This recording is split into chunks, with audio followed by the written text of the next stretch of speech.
Okay. Somebody say something. Hello. There we go. Cool. That was weird. It reset all my inputs and outputs for audio. Oh, it's so weird staring at roll 20. Okay, so Monster of the Week. We are gonna start kind of with the section that we kind of talked over last time. We're gonna kind of roll back a little bit, and we're gonna kind of pick up there. Um, so does anybody have any questions about characters, mechanics, or anything like that before we get started? So many questions, but I don't think we're going to be able to get there.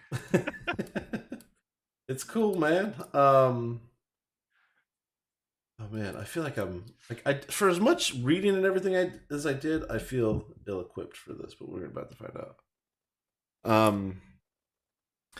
So Monster of the Week is basically an episodic, like Buffy or Supernatural type RPG, right? So you're gonna have a mystery. There's gonna be a monster. The monster's gonna have a weakness. You have to find the weakness to destroy the monster, or it will come back. These are the important things to know. Um, I will never roll.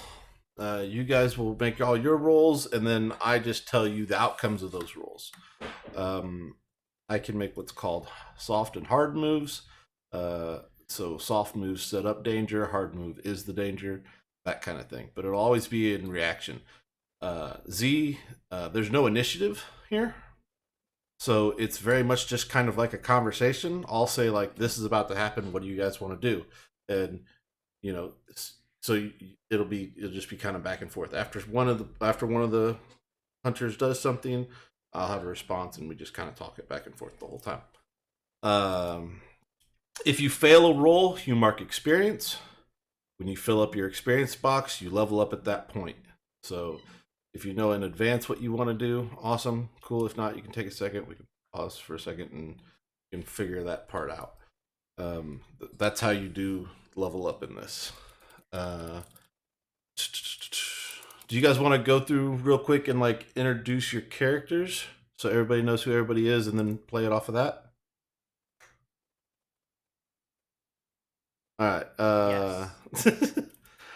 Nikki, can you go? You're on my left, so you want to go first? Sure. So I have a character named Zephon, Zeph for short, no last name, kind of like Cher or Madonna. So yeah. Um, Zeph is considered the divine. So if we're talking about like Monster of the Week and different shows, think like Castile from what's the show called, Supernatural, or like White Lighters from Charmed, just some kind of holy-ish imbued with religious magic, I guess, kind of. So but I'll be playing it a little bit differently, but that's kind of what the background is. So yeah, I'll yield. Stevie. No, Stevie, Holly, both. Whichever one you were gonna go by. It's fine. I'll answer to both because we're Good. like in the action now. Okay, so Stevie is we're gonna be playing the spooky playbook. She's a late 20s sort of struggling, starving artist. Wears a lot of really big cardigans, looks somewhere between like scene and goth. Probably dropped out of art school or something like that. But she works at a coffee shop to pay the bills. She will shamelessly plug her Etsy store whenever she can. But yeah, she's always got a paintbrush in one hand, a camera in the other, and might have something snappy to say if you get in her way. Awesome. Reed, you're next. Sweet. So the character I'm playing is French Tate. He is the mundane, classic delivery boy trope. Think Futurama. A character some may know as Fry. Average mid to early 20s delivery boy. Just happens to get caught in all this madness and trying to sort all of it out.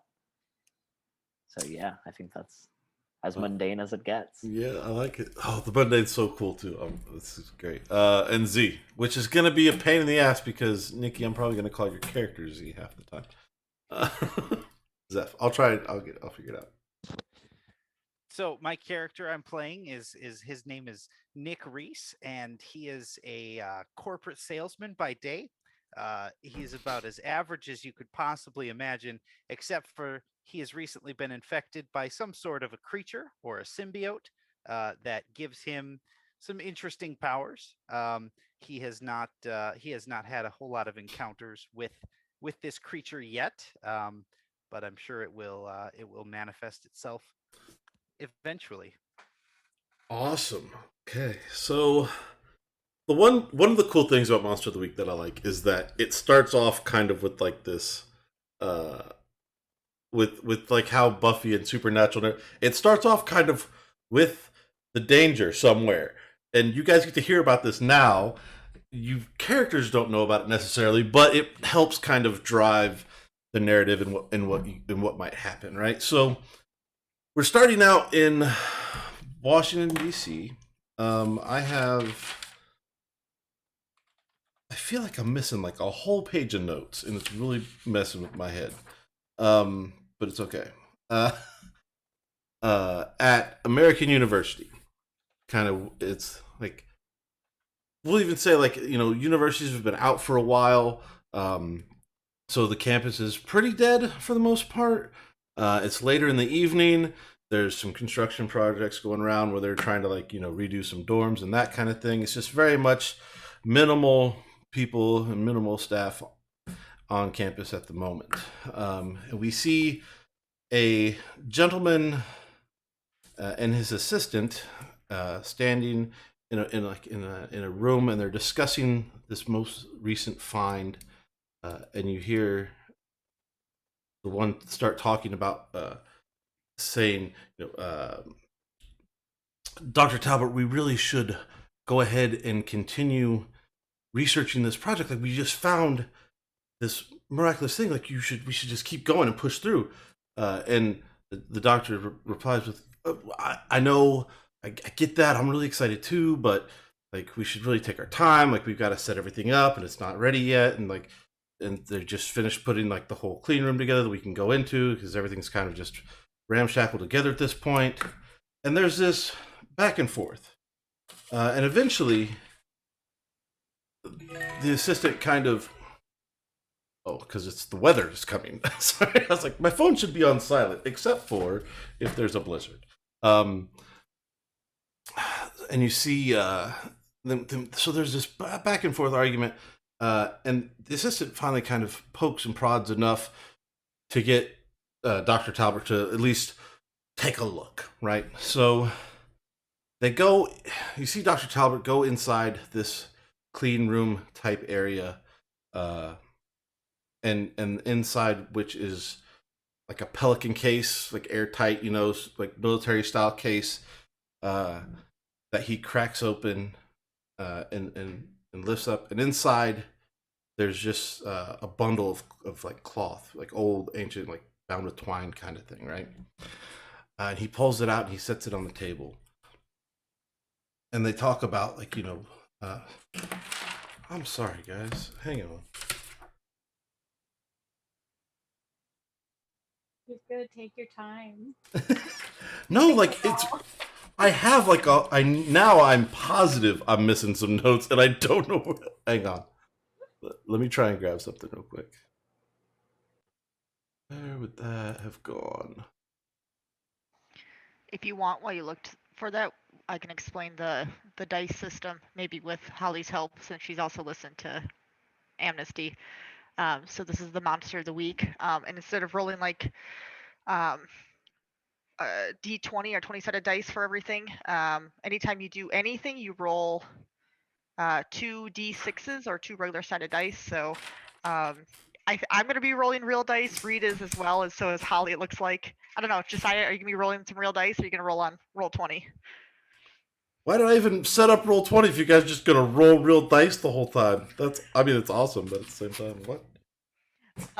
But basically, so based off of your number in your character sheet, so you can have up to a +3 or a -2, I believe, for any of -3 for any of the skills. And the skills are like plus charm, plus cool, I can't remember them all right now. I guess I have a character sheet. Weird, spooky. Tough, Weird, or yeah, weird, weird, spooky. And so on a 6 or below, it's a fail. You just fail miserably, and when you fail, we can level up from that. A 7 to 9 is a mixed success, and a 10 plus is a complete success. So with a mixed success, that means typically Jesse can take a hard move, usually hard or medium move, depending on what we try to do against us, and what we're trying to do. And then with complete success means like we did real good, like rolling those natural 20s or a little lower Or if you're used to 12s. regular D&D. So Goodness. This is so when we're killing like, me. ooh, we got a 12, like that's super exciting. Like in regular D&D, 12's not that great, but in this is 12 is awesome. So or 10 plus is awesome.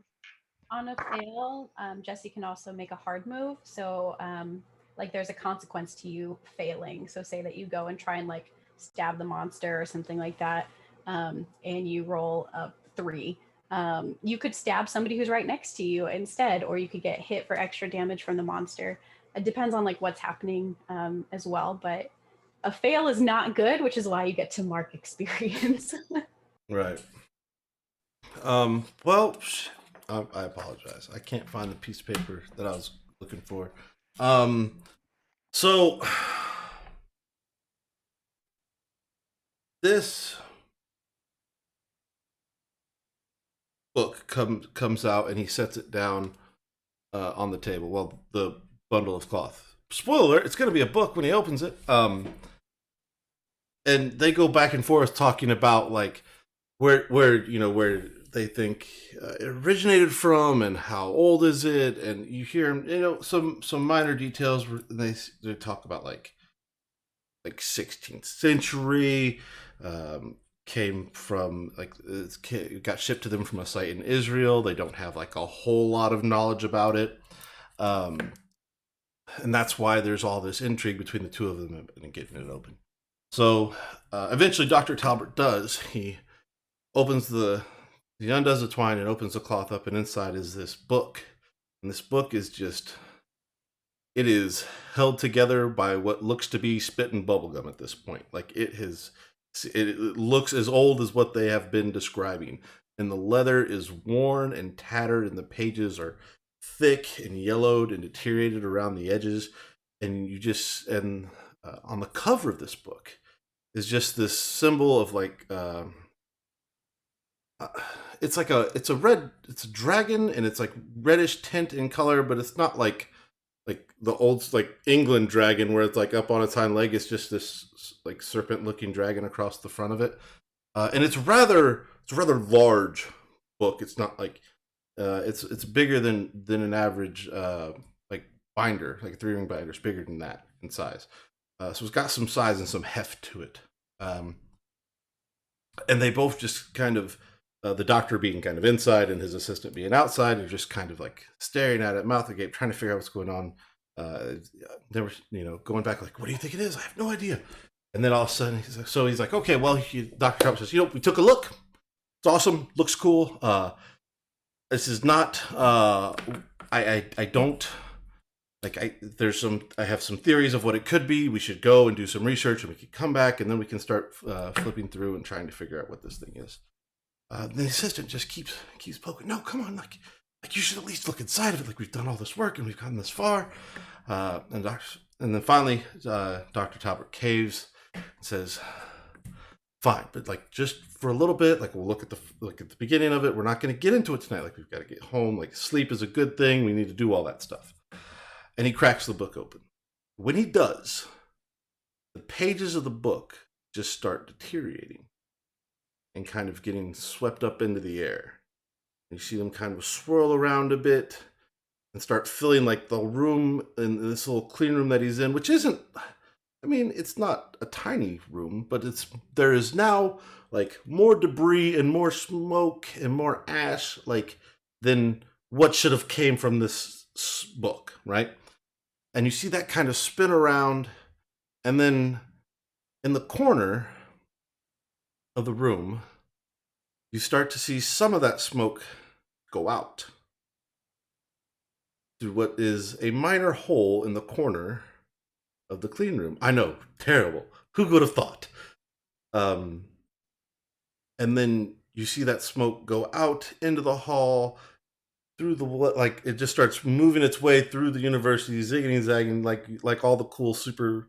What is it? I've got $1 million budget, so like just pick whatever cool movie scene you want to think of, like in The Mummy and shit, where it's all just kind of swarming through, and it just goes up and into the air. What we see next is Dr. Talbert still in that room as the smoke leaves it, but now he is somewhat necrotic-ish looking, like his eyes have now sunk. He's like, his skin is more cracked. He's gaunt. He looks not very well. And then he takes off. Now, you guys, Stevie, this is just kind of like another day for you. It's just another day at the coffee shop hanging out. Do you paint at the coffee shop, like when there's downtime? Like, do you have like an easel in the corner that you're just kind of messing with while in between, if it's a slow night kind of thing? Yeah, for sure. I can imagine some like watercolors. There's like a notebook out or something that she's constantly doodling in between orders, writing down people's orders if it's getting a little too chaotic. But mainly, yeah, she's doodling around. Awesome. So you're sitting there doing that, and it's getting later in the day, and this is when French, you're probably just getting done with some kind of what are you doing for day-to-day stuff? Like, where's your job at? Are you just doing DoorDash? How we No, this is a GoPuff household. Okay. All right. DoorDash way too mainstream. Okay, good. So you've kind of finished up, running those jobs and doing those errands. You decide, you know what, I'm going to stop, get myself a cup of coffee, take a break.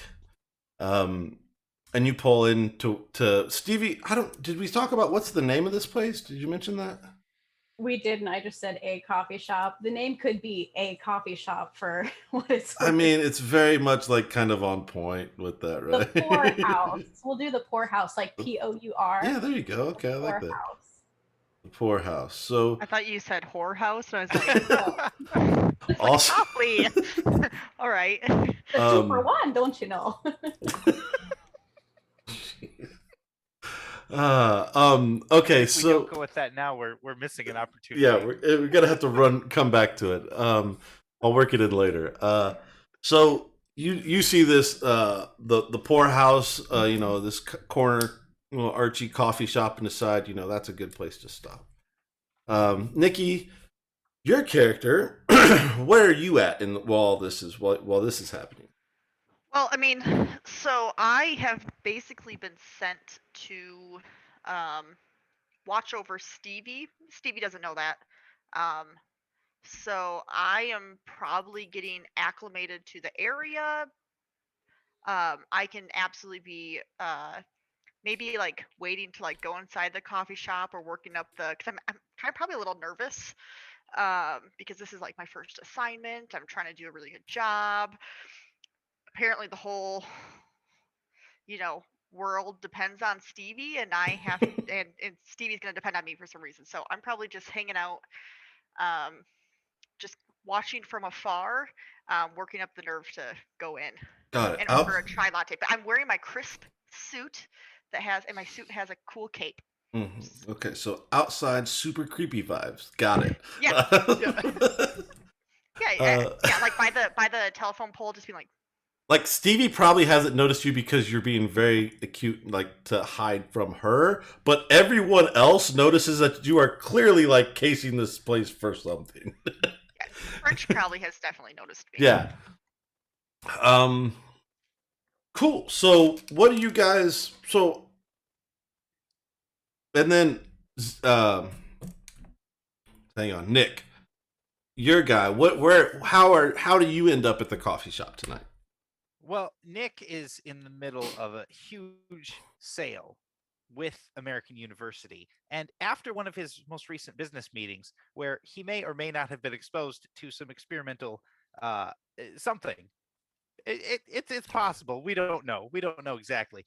But he just got he's like, you know what? The meeting went well. I need to get myself a celebratory coffee.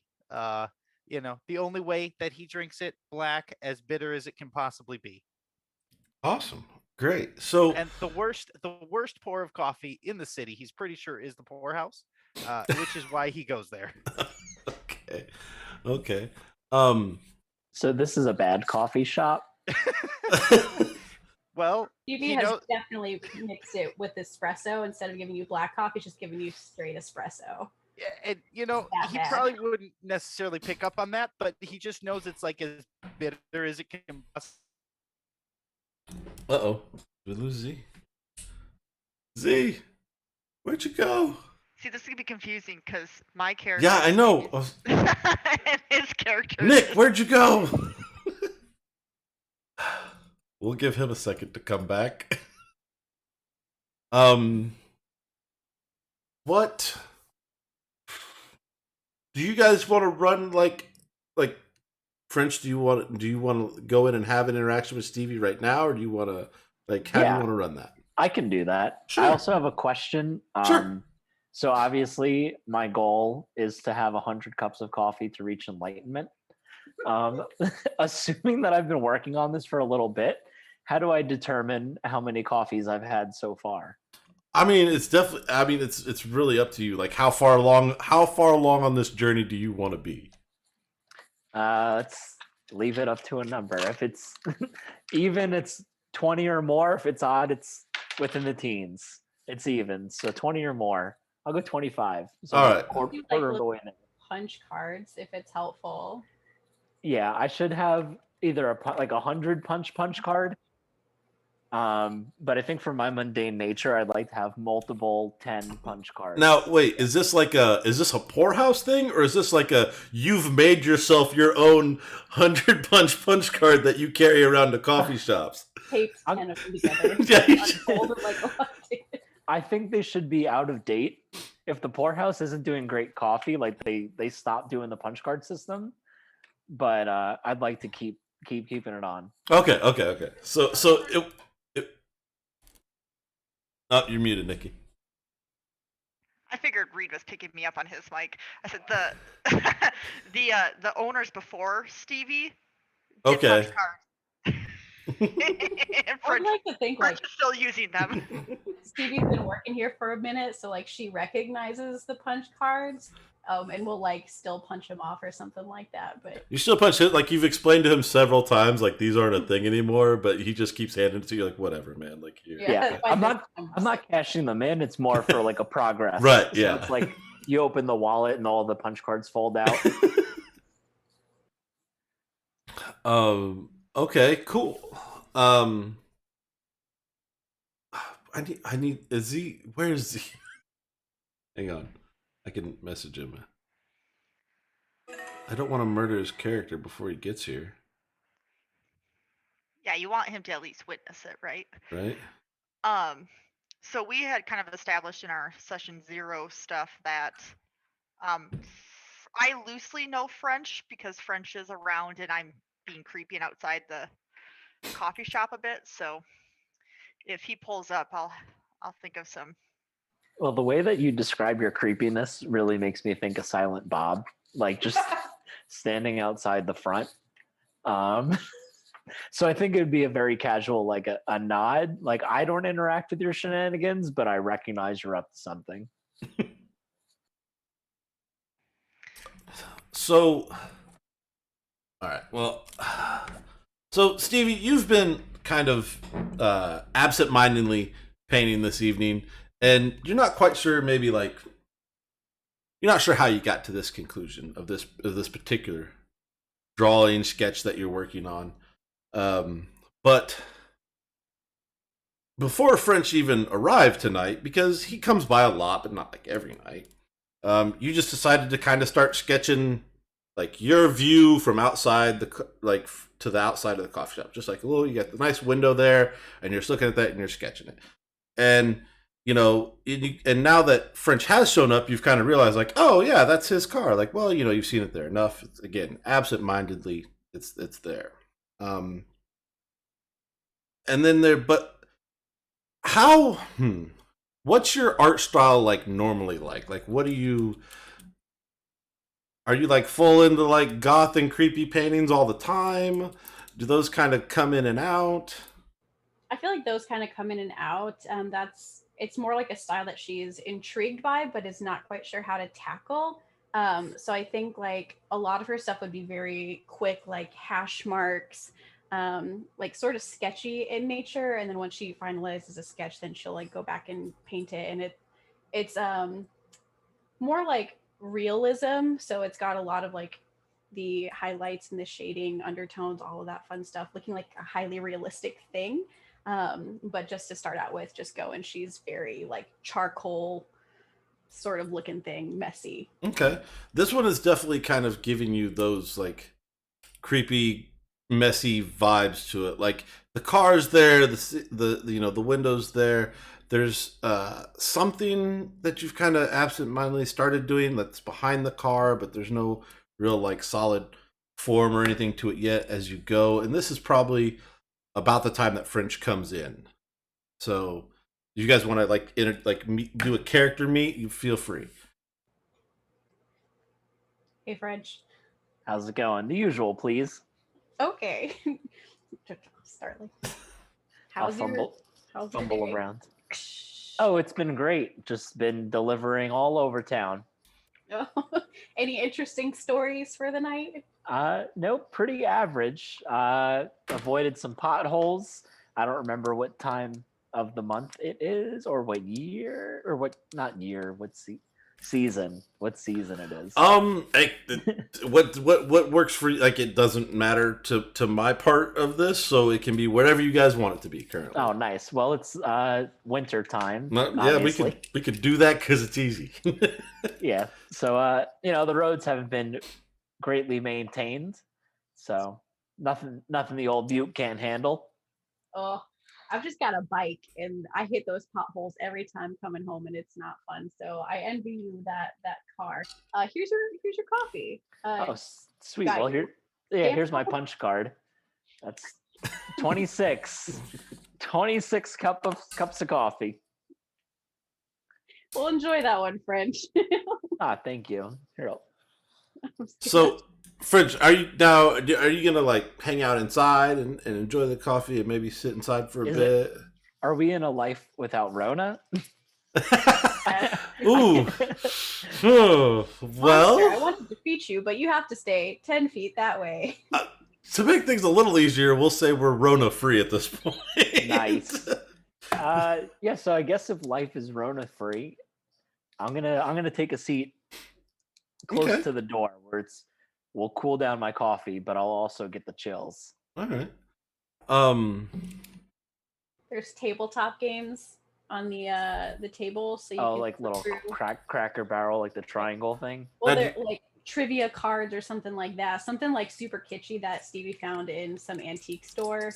But it was probably a big hit in like the 80s, but it's just kind of like something fun for you to do at the table. Now, do you guys have does the poor house have like any kind of TVs, or is it radio? What do you guys have in there? I would definitely say radio.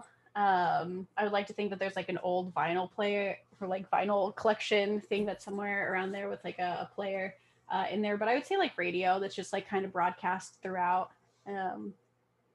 Like local university station or something like that. That's a thing, right? University. Oh yeah, we are listening right? to like the NPR version of the university radio station. Okay. real odd taste in music, but like it's always a vibe. I have a student who is a student DJ here at MSU, and he has a station called Pudge's Picks, and it is the most obscure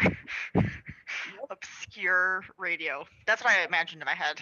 Yeah. Oh yeah, no, that's a thing now. Pudge's Picks is now the radio. That's what you guys are listening to at this exact moment. Yeah. Okay. Jesse. Yes. Since I've seen Fry go in, I think Zeph is ready. Okay. Well, by all means, run it. I will go in Is there like a little bell, like a little dinger? Is there a? Oh, there has to be a dinger. Sure. And I think the door has to be worn from where the bell was. Oh yeah. Well, I'll walk in and the dinger happens and I jump because what the fuck is that? And I will approach. Oh hey, what can I get you? I'm still like sketching in my sketchbook at this point. Like I've noticed that you've like walked up, but I'm just still kind of like sketching. I will take. So I'm gonna read the board. What is the first thing that's on there?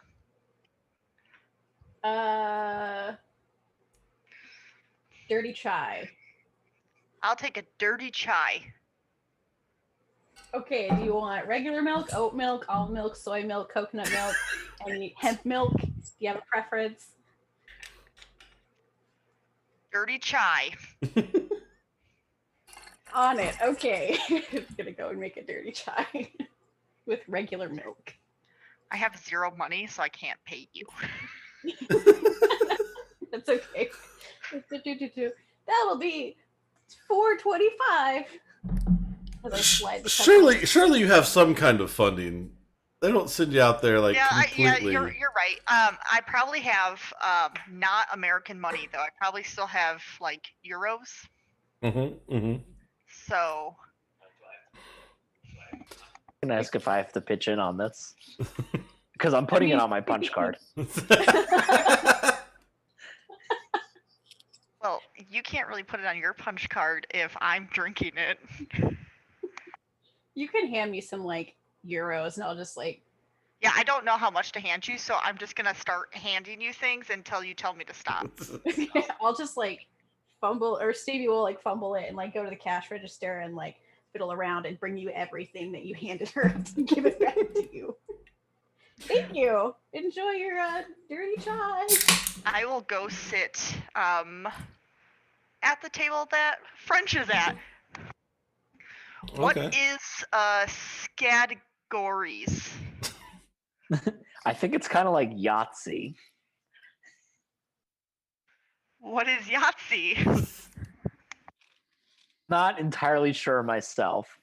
I think it has something to do with rectangular pieces that you match up together. Okay, I'll take one drink. You're still on. I'll take one drink of my chai latte, probably entirely too fast. I'll burn my mouth. And I think that's how it's supposed to be, so I'll just keep drinking it. Well, okay. You're drinking that kind of fast. Oh, I am? A little bit faster than I'd seen others drink their dirty chai. You want some ice with that? Yes. I'll bring you a cup of ice. I don't know what to do with the ice, so I just leave it there. And keep drinking really fast. You're not like an alien. No, like I'm not. But I've been sheltered. I've never been to a coffee shop. But you know what ice is. Yes, but to put in my coffee, I wouldn't know. All right. I was making sure because you were like, because I don't know what to do with it. I was like, well, it's ice. I was trying to gauge. Okay. If you keep drinking it, Stevie's gonna get a little heated, and she's gonna come and passive aggressively take the cup from your hand and pour it into the ice cup, and then replace it with the ice beverage and take the hot cup away. That's fine. Perfect.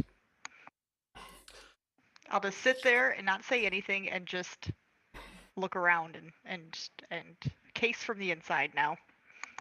Okay. Nikki, you probably, since all your customers are dealt with, Z, we're going to bring you in a second. Okay. You kind of just go back to kind of absent-mindedly sketching again. And time passes, and it's relatively quiet. You know, the radio's on in the background, but nothing's really going on. French, you finish up with your coffee. Are you headed back out? How do you think you? I think I would be fumbling around on my phone, trying to ignore the fact that a stranger just kind of came and sat at the same spot as me. So I think I'm just going to awkwardly try to win this war by continuing to sit and outsit Z in this case without conversation, because I think that's kind of weird. Okay. Are you gonna Z? What are you thinking? Like, I mean, you've definitely come across French a couple of times, but this is probably the first time that you've interacted with probably any of these people. Yeah. I'm probably trying to quietly take it all in. I mean, every now and then I'll probably look towards French and ask him like obscure questions about like something like pop culture stuff that's on the wall. Like in my head I'm imagining like 90s posters from, I don't know, Holly, you'll have to let me know if that's accurate or not. Like, what are the cranberries? Or just things like that. Like, oh, there's a concert coming up, but it's a poster from like 2008. Like that. Okay. Like, So this probably goes on for a bit. At some point, French, you're not, and you'll have to excuse me. I don't know how your delivery service out there works. I'm assuming you get some kind of notification on your phone though that there's a job to do somewhere. I guess I didn't know if I was done working for the night, or if I'm, kind of intrigued, or not intrigued, but trying to win the sitting war. That I'm canceling shifts, like Okay. I'm committed. He's in for the long haul. Got it. Yeah. All So right. I think I'm starting to clear every half hour upcoming work shifts. It's like, all right, like we're still sitting here clearing the shift. Maybe I'll get another cup or two. I think I'll have to up my coffee game to where it becomes problematic in the future for bathroom use. Okay. So I think I'll get a second cup. All right. Z, about this time after French's second and or maybe third cup, depending on how fast he was drinking his coffee, is about the time that you make it yourself to the coffee shop. Oh, you mean me, Z, not her, Z. Yeah, sorry, Nick. Nick? Yeah, Nick. I'll get it eventually. No, that's all good. All good. Yeah. So Nick will walk in on his cell phone with a briefcase, just chattering. Walks up to the counter. He says, "Yeah, I'll take a black coffee, strong as you got it." On it. If you were like, if I recognize you from that, I'm gonna go straight to the espresso and then mix it a pot of like real old coffee and just hand it to you. Just like this stuff you were about to throw out in the back. Like that's what Nick wants. Yep. Yeah. Okay.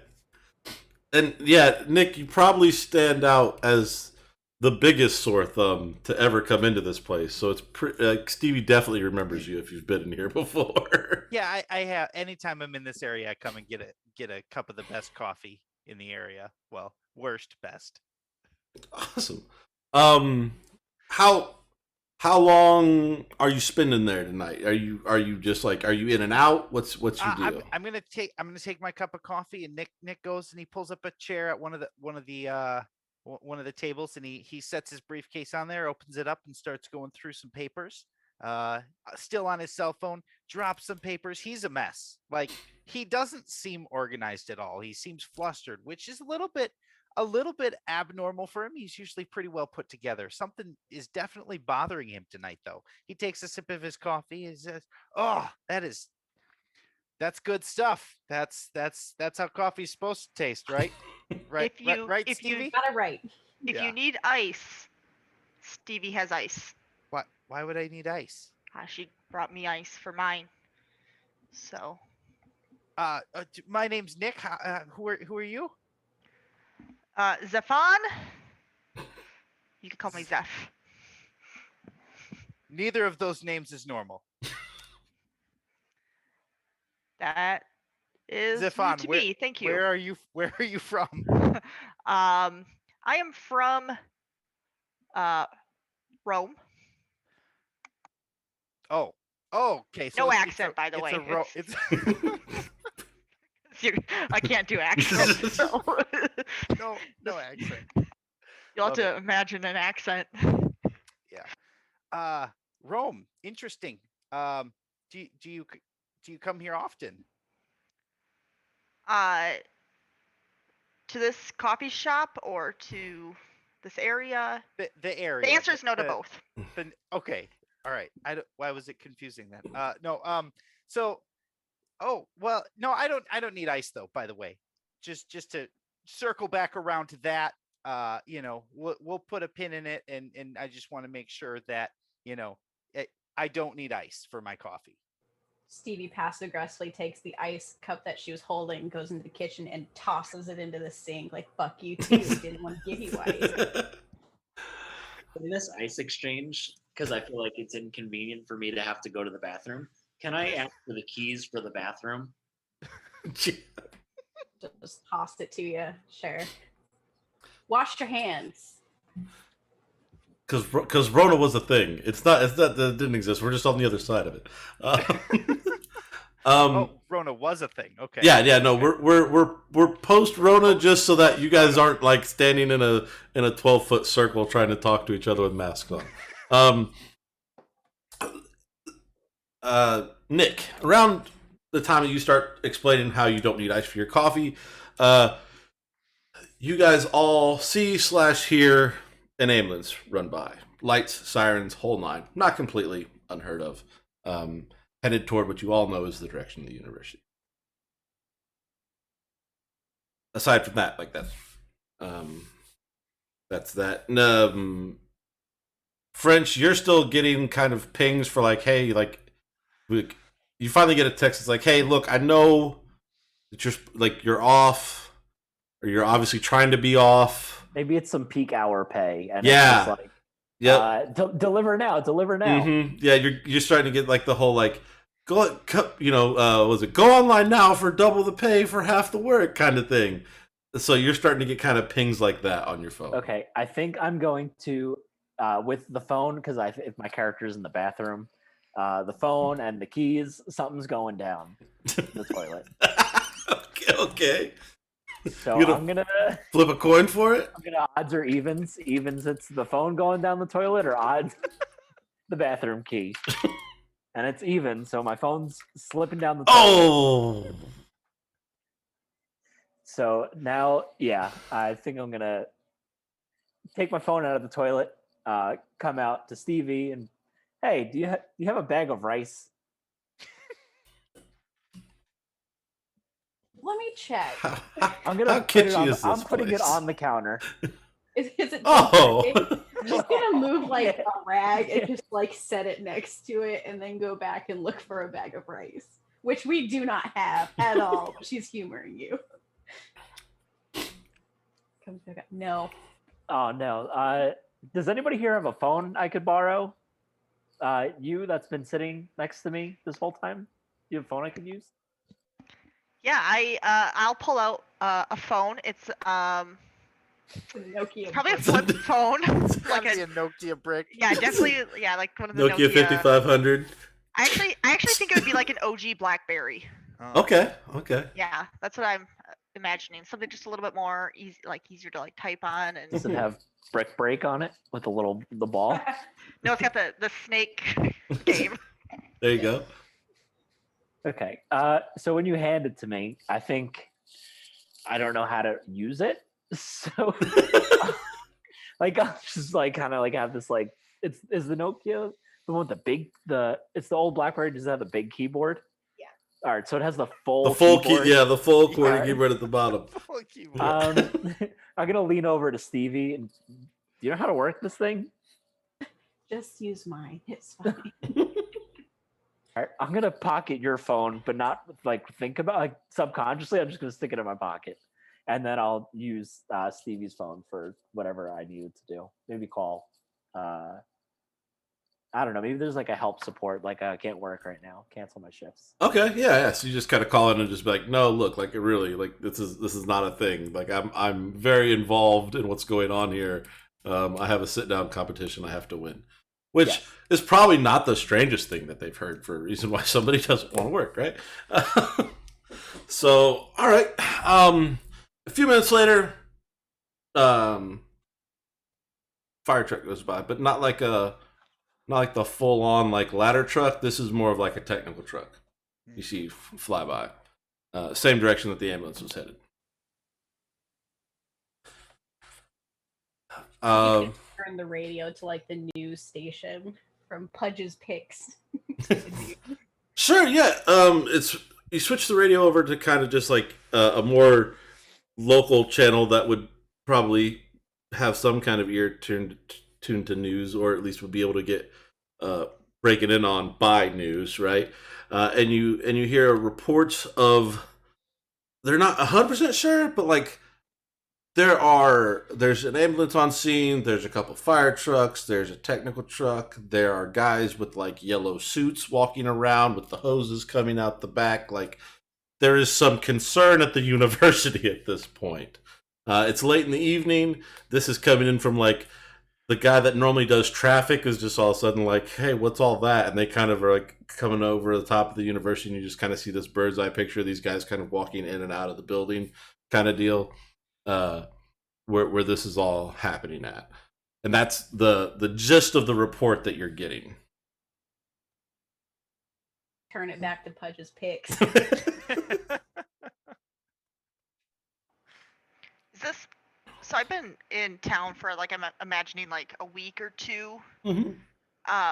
Is this out of like the norm of like what I've observed for the area? Well, you see, that's the weird part, because we kind of picked like Northeast DC. So there's a part of that's like, maybe not. But like hazmat suits are a new thing. Okay. You've heard emergency vehicles respond to stuff before. Like that's been a thing that that you're aware of and know that happens. That's nothing that's like crazy out of the loop. The hazmat thing is new. Like this is probably the first time you've seen or heard about that resource being deployed. I'm gonna ask Stevie. Do you know what's going on? The news said some guys were going to the university, so that's all I know. I mean, I've just been here the whole time, so. Are you sure you don't know more?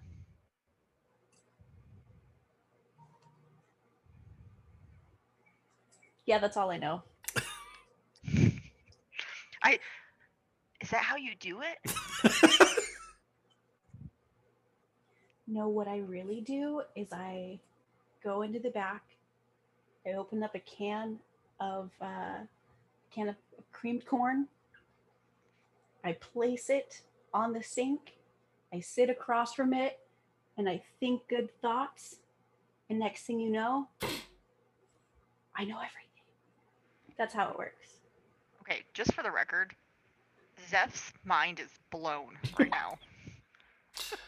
Yeah, no, yeah, because again, you don't know, you didn't get Well, that much information, right? Yeah. Like you just know that you're supposed to be watching over Stevie for some reason. Like she plays a part, but you're not sure. And you know, again, to some low level extent, that magic and like little demony things are real and have been reported on and talked about. And there's people that were like that were with you. I don't want to give too much away in your earlier time when that told you about these stories, right? So Yeah, so I like fully believe her. Like, mhm. Stevie, maybe they need your help.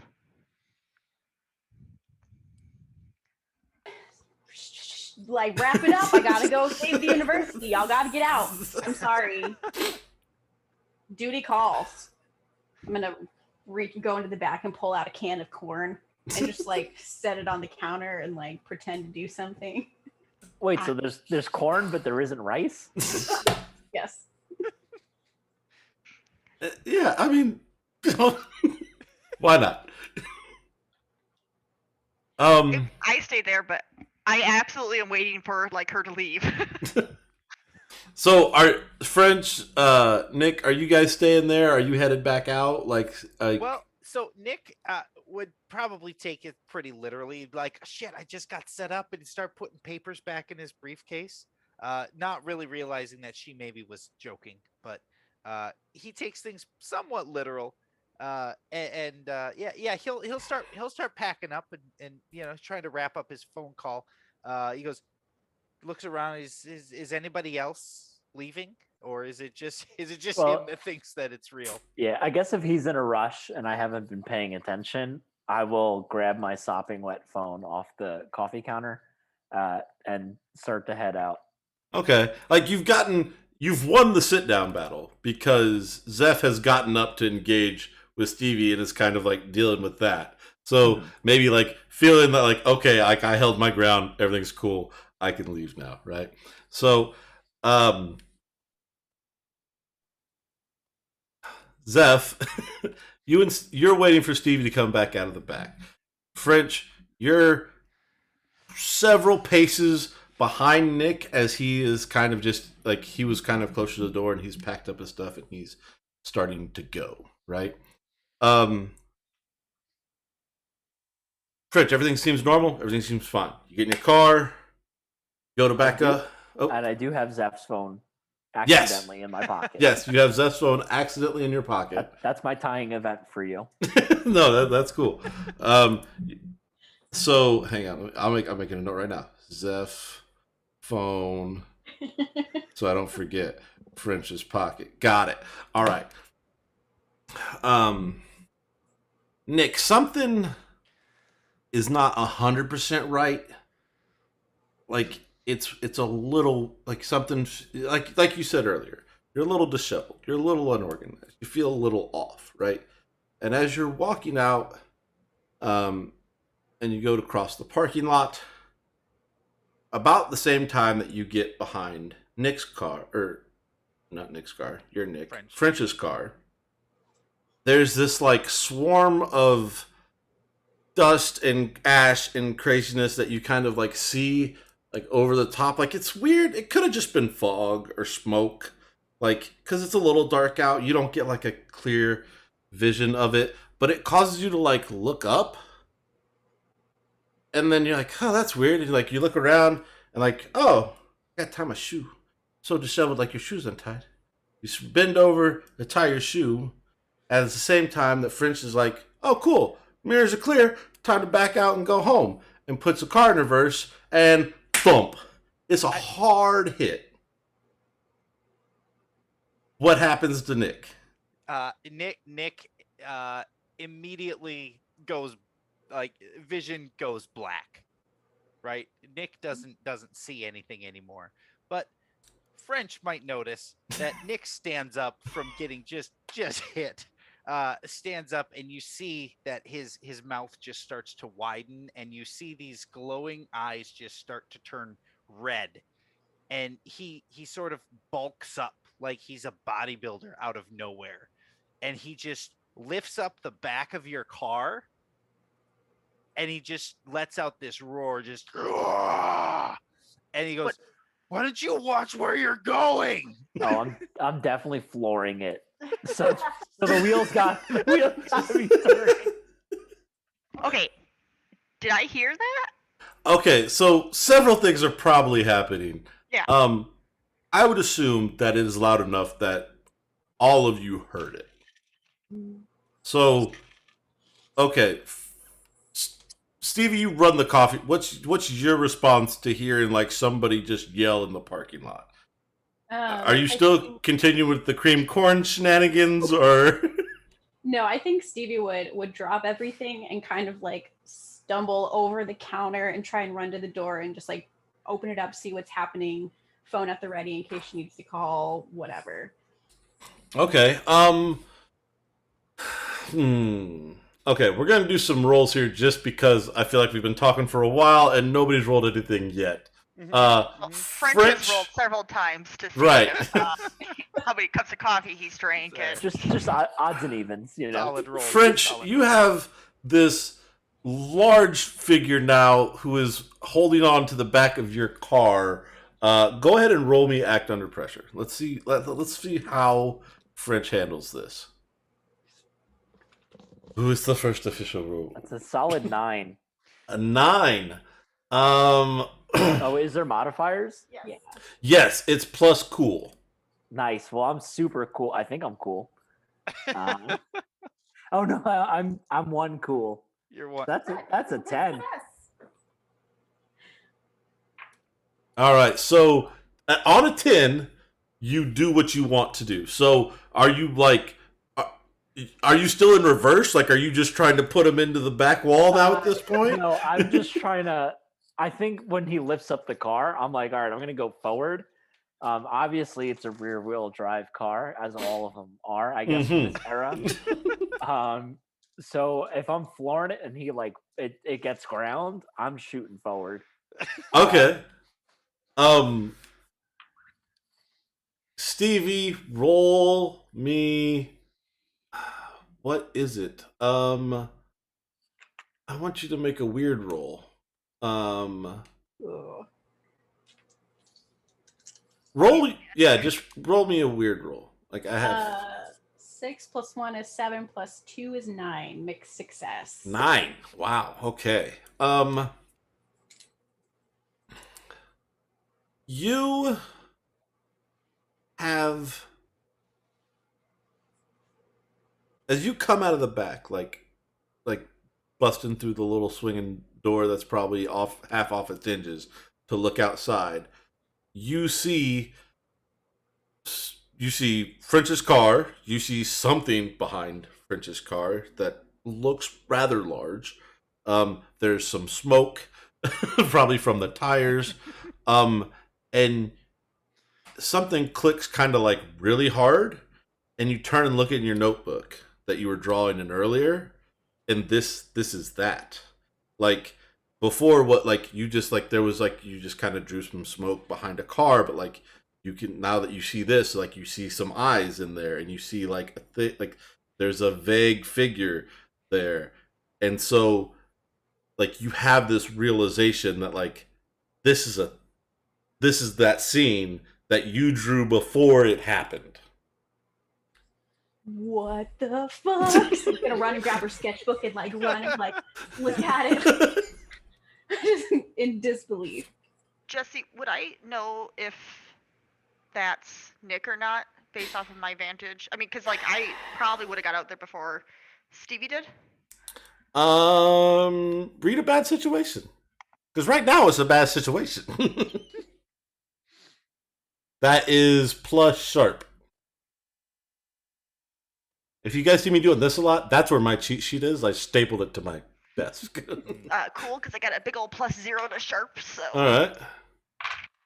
That's a 10. Alright. Read a bad And read situation. here to confirm it. Okay, so hold 3. So you can ask the following questions. What's my best way in? What's the best way out? Are there any dangers that I haven't noticed? What's the biggest threat? What's the most vulnerable to me? And what's the best way to protect the victims? All right. What's the best way out? So And I'm thinking like physically out. I'm thinking like what's the best way out of like the situation. well, I don't know if that's exactly like the best way out for you currently, since this is all happening at like the front of the building, is probably through the back of the building, because you assume there's some sort of probably exit that goes into a back alley somewhere for deliveries and whatnot. So that's probably your best way out. All right. Well, then we'll just count that one as a dud. Okay. Are there any dangers I haven't noticed?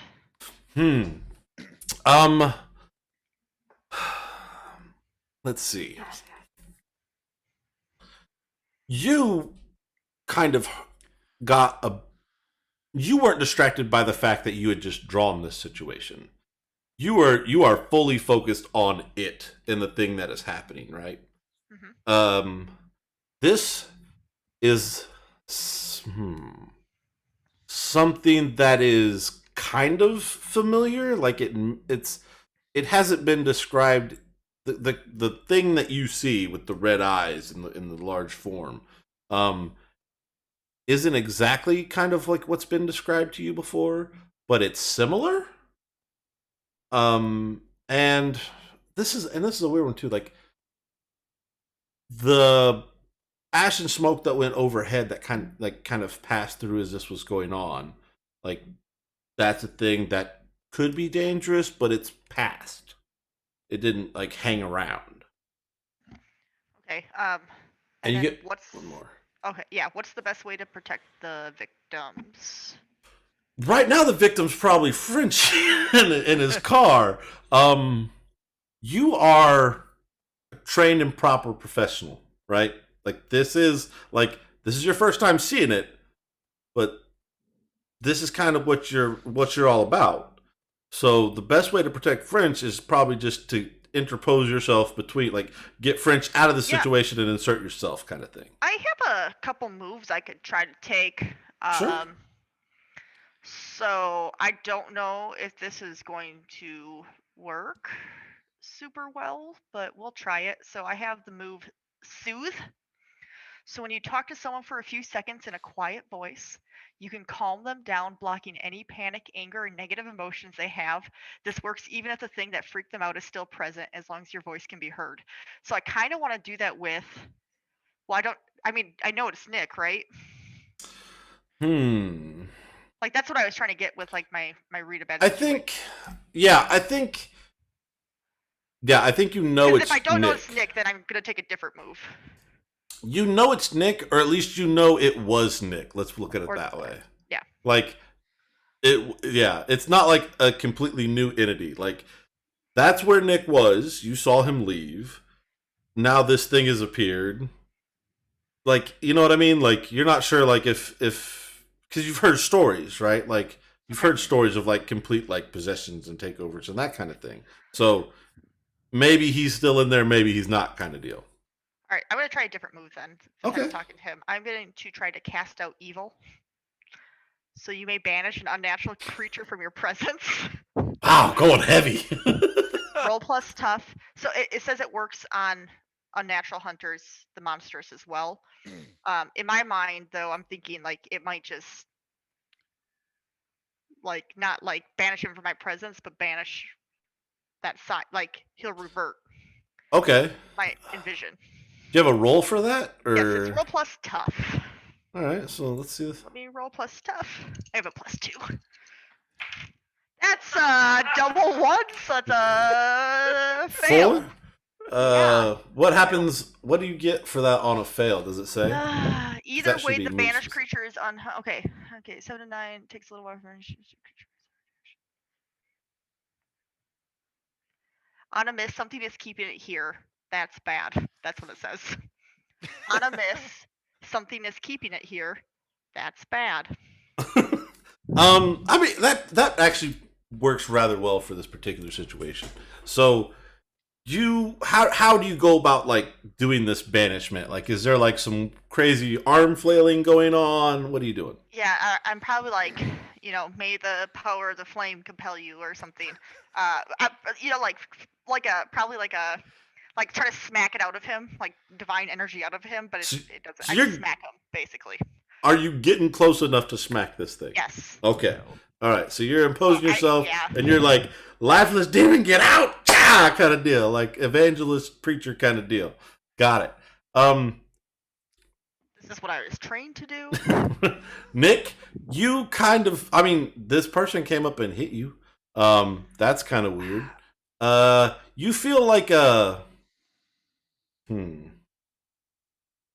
momentary pulse. Like the hit had some weight to it beyond what this figure should have given you. But you don't feel, your soul didn't leave your body. Right. You're Okay. still good on that aspect. Okay. So I'm sitting there debating between, do I let this car down? Yeah.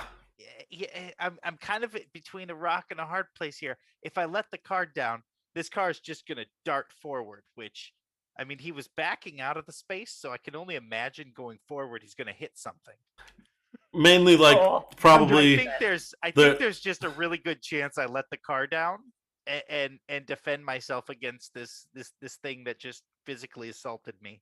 Okay. Now I'm getting physically assaulted on two fronts. On two fronts, right. I'm not okay with it. Stevie, okay, before we kind of resolve the dropping of the car and whatnot, Stevie, okay, you've had this realization, you've seen Zeph go running outside and try to interpose herself on the situation. What do you want to do? I think this would be a grand time for me to tune in. So it's a move where I can attune my mind to a monster or minion. So I think as Stevie's like sitting there, like looking at what's in front of her, looking at the sketchbook, she kind of like starts to get into this state where she feels like she's hallucinating and is just like focusing on this monster. And next thing you know, she's like reaching out into the mind of this thing. Yeah, so I'm gonna pull that move. Okay. So I get to roll plus weird. So I don't want to roll you. You gave me a 1 last time. That is a 5 and a 3, 8 plus 2, 10. Yeah. So you set out to do what you want to do, right? On a 10, I assume? Yeah. So I get to ask 3 questions. Basically, I get to hold 3. So what is it planning to do right now is my first question. It's getting ready to drop this car, apparently. Okay. Who is it going to attack next? Probably Zeph, I'm assuming, right, Nick? Like you're say, dropping the car to get to Zeph? If you're trying to determine like who he's trying to attack, he's not. He's only defending himself. Okay. Solid. Okay. That's his only emotion right now is complete defense. He's reactive. He has been hit by a car and he has been punched by a lady, and he is just defending himself. It is harsh. It was open palm. Tiger fist. Okay. Okay, so he's not necessarily planning on attacking anybody next. Okay. 3, how can I attract its attention? I mean, okay, so I have an idea. What's your idea? For how to attract attention. Do I get like any semblance of like, is this Nick, or because I've like connected with this monster mentally? Yes, you would. This is very much like when you kind of reach out. Well, Nick, I mean, we've kind of talked about how this is kind of like a split personality kind of thing. Right. So how would you want that to play out? Like if she's kind of reaching out, is this kind of like, this is like a psychic kind of reach that you're doing? Okay. So like, how does that affect Nick? Like, is that like, does she get to Nick or does she just get to the monstrosity? She gets to Nick. Okay. Yeah. So I would say she gets to Nick. It's a 50-50 shot. They both occupy the psyche and the physical space of that being, of the being of Nick. So there's a chance she gets to the monstrosity, a chance she gets to Nick. So what kind of happens as you reach out, Stevie, is that you, like, at first, like when you kind of like encounter what this is, like hit the psyche of the opposing force, you feel this monstrosity. You feel this kind of like, in this case, almost kind of like scared, reactionary, but like determined to survive kind of thing. And you push and lean into it a little bit, and you get through to that, and you feel something that's almost like latent, like asleep, like not there, but there is something else there, and you definitely feel that. Cool. Stevie is gonna rush back in and grab the pot of coffee that she knows is terrible. She's gonna run to the door and say, "Nick, coffee! Nick, come get coffee!" I'm just gonna like wave the coffee, like, come get your coffee. Now, for your, does your role allow you for that to succeed and happen, basically? I've got a +1 ongoing while I act on the answers. Okay, so this would be probably act under pressure. Would you say? Yeah, I would say, yeah. She's probably freaking out. Act under pressure is cool, right? Yes, plus cool. Got a +1 to that one. Okay. 6, 7 total. So you get a +1 because you have +1 cool? Oh, 8. Okay, so Success. you're at 8. You're still in the middle. Yeah, no. You get to pull a hard move on me. If I want, it's a hard choice, not a hard move. Yeah. God, that's tough. Like, you can, if you don't get a 10 or above, it's like a fail. That's crazy. Anyway. It's a mixed success. So like it happens, but something happens to me as well. So drops the car and French drives into the. into another car. There's probably a couple things that are gonna happen here. You definitely get Nick's attention, or at least the embodiment of Nick at this moment. He's probably not quite there yet. But there is some kind of like driving force, right? So Nick drops the car. We'll say it kind of like lurches forward a little bit, and then as you're kind of like between like the parking sign and the bollard to like stop you from running up onto the sidewalk and murdering somebody, French, you kind of manage to wrestle things. Like your tires are on the other side of the parking block, but you know, other than that, everything's fine. Nothing to worry about. But what is so? Hang on, where's Nick? Nick. The only thing I don't like about Roll20 is that if I mess with your character sheets, it messes up what you guys are looking at. Yeah. But where is your? Nikki, did you mark experience for your own fail? I was going to ask about that. So like, she failed. Does she get experience for that? 7 and 9 is a mixed success. I don't think that's a failure. Nikki. Oh yeah, I marked experience. Oh yeah. Your Snake Eyes. That is yes. Please do. Yeah. Yeah. It's on a for the ones that mixed success still count. You don't get experience for that. It's on a miss. That's when you mark experience. What is your moves? Immortal, unholy.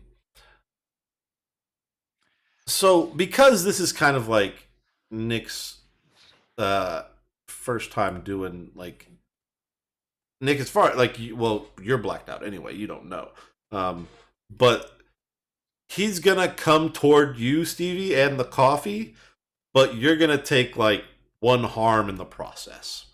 Sounds good. Ignoring armor, I don't think you have armor, but if Probably. I don't think so. You'll take 1 harm ignoring armor, not from like because he's not exactly attacking you, but he's just coming at you in a fierce like this is like newborn T-Rex kind of stuff. Like he doesn't have like he's not like fully aware of like how to move yet. So in the process of like just trying to get over to you because he's like, oh yeah, Stevie, coffee, and he kind of just bulldozes into you, right? So you get knocked back through the door and you take 1 harm in the process. Sorry. It's fine. I was waving coffee at you. Like that's in reality it's not a good idea. I probably shouldn't have done that. So who wants to do what? Well, do I get? I just want to. Do I get the pot of coffee? Probably. Yeah, I'd say so. Like, are you doing like hockey checker and like throw the shoulder and like grab the pot kind of deal? Is that what I do think I would try to do that. Yeah. Okay. I think I would definitely go for the pot of coffee. Yeah. This is something that definitely grounds Nick and by Grounds. proxy. Grounds. Grounds. Oh, Jesus. Whew. This is the content people are paid for right here. Can we say that's a poor pun? Oh, God. Oh, it's going to be one of these types of games. Okay. I'm going to have to strap in for this. Okay. But all right. So you managed to save the pot of coffee while kind of shoulder checking Stevie out of the way. Okay. Nick, Brute actually, is going to just like open his giant maw and just dump the pot of coffee down. All right. French, do you have something like your car just got dropped? You're kind of like in the like, what's going on in French's head right now? I think between the car being like not where it's because if it's like between like the sidewalk and the divider thing, I think we're gonna try to get out of the car and then seeing the Nick or Brute like pouring the coffee. I want to take out like my phone to take a picture. Okay. I also have a thing called Oops, so I would like to stumble across something important. So in my head, if I'm reaching for a phone, obviously my phone's not good, so I'm accidentally pulling out the BlackBerry from Zeph, and I would like to stumble across something important, pulling out the phone. This is cool because like, the mundane is so great. So and I don't want to do this. Zeph or Nikki, what does he find on your phone that he shouldn't have seen? I think he definitely okay. So he finds probably It's supposed to be something important, useful, not necessarily related to immediate problems. Do you? yeah. No, do you I have to yeah, I roll definitely that? have in mind what you find, which is you find the most recent text message that I've received, which is from about a week and a half ago, from a random number that just a International, probably. international number, Rome, um, and mute yourself, Reed.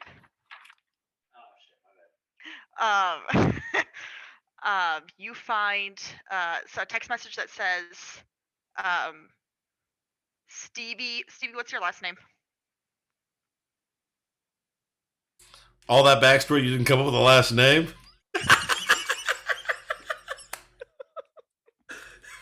What? Damn. Yes. That Okay, is it'll just say good target. stuff. Stevie, location, the address of the coffee shop, Poor House ? Spelled and Poor, like they spelled it Yeah, wrong yep, in the yep, text. yep. Yeah. And it'll say something like, oh, what else would it say? Like, keep an eye on. And there's probably a weird Sign off thing? sign off thing. Yeah. What I'm would trying that to think be? of what that would be. Maybe it's like a weird symbol thing. I can actually just show you what it looks like if you want. Yes, that's a good oops. Random Does that satisfy that, Jesse?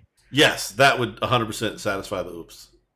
The random last name generator gave me a last name of Graves. So I like it. I mean, Morbid. solid. Just Life's a grave, and we dig it.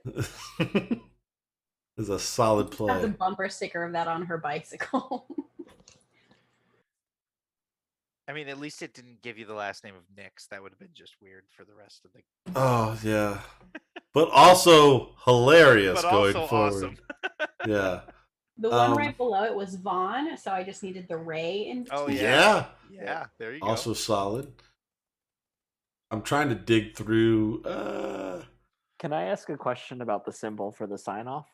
Is Sure. the symbol in text, like in the text message, or is it like a separate picture file? Well, for the BlackBerry, it's probably a separate picture file. She ain't lying. That oops move that you have. Do you have to roll for that? I'm just trying to learn the Nah, mechanics of this so stuff. I thought I would, but I tell Jesse that I want to stumble across something important. So I think that's the only one that I don't roll on. I don't think you have to roll for that one. Hang on, where's your sheet at? It will tell you if you have to roll. Okay. Normally Oh, it's no, I just tell him I want to oops, and I guess it happens.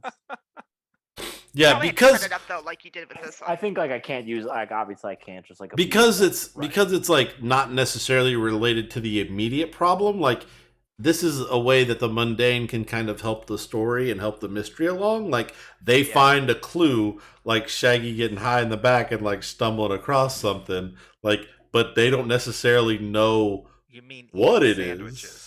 Yeah, eating sandwiches. So he doesn't actually have to roll for that one. Yeah. But I don't necessarily have to give him something super relevant either. Yeah, I think my character's immediate response is this is like a hit, you know? Right. Like it's not because it clearly says like keep an eye on, but in my head I'm like this is a hit, right? And I think that's how I want to approach the situation. Yeah. No. I like it.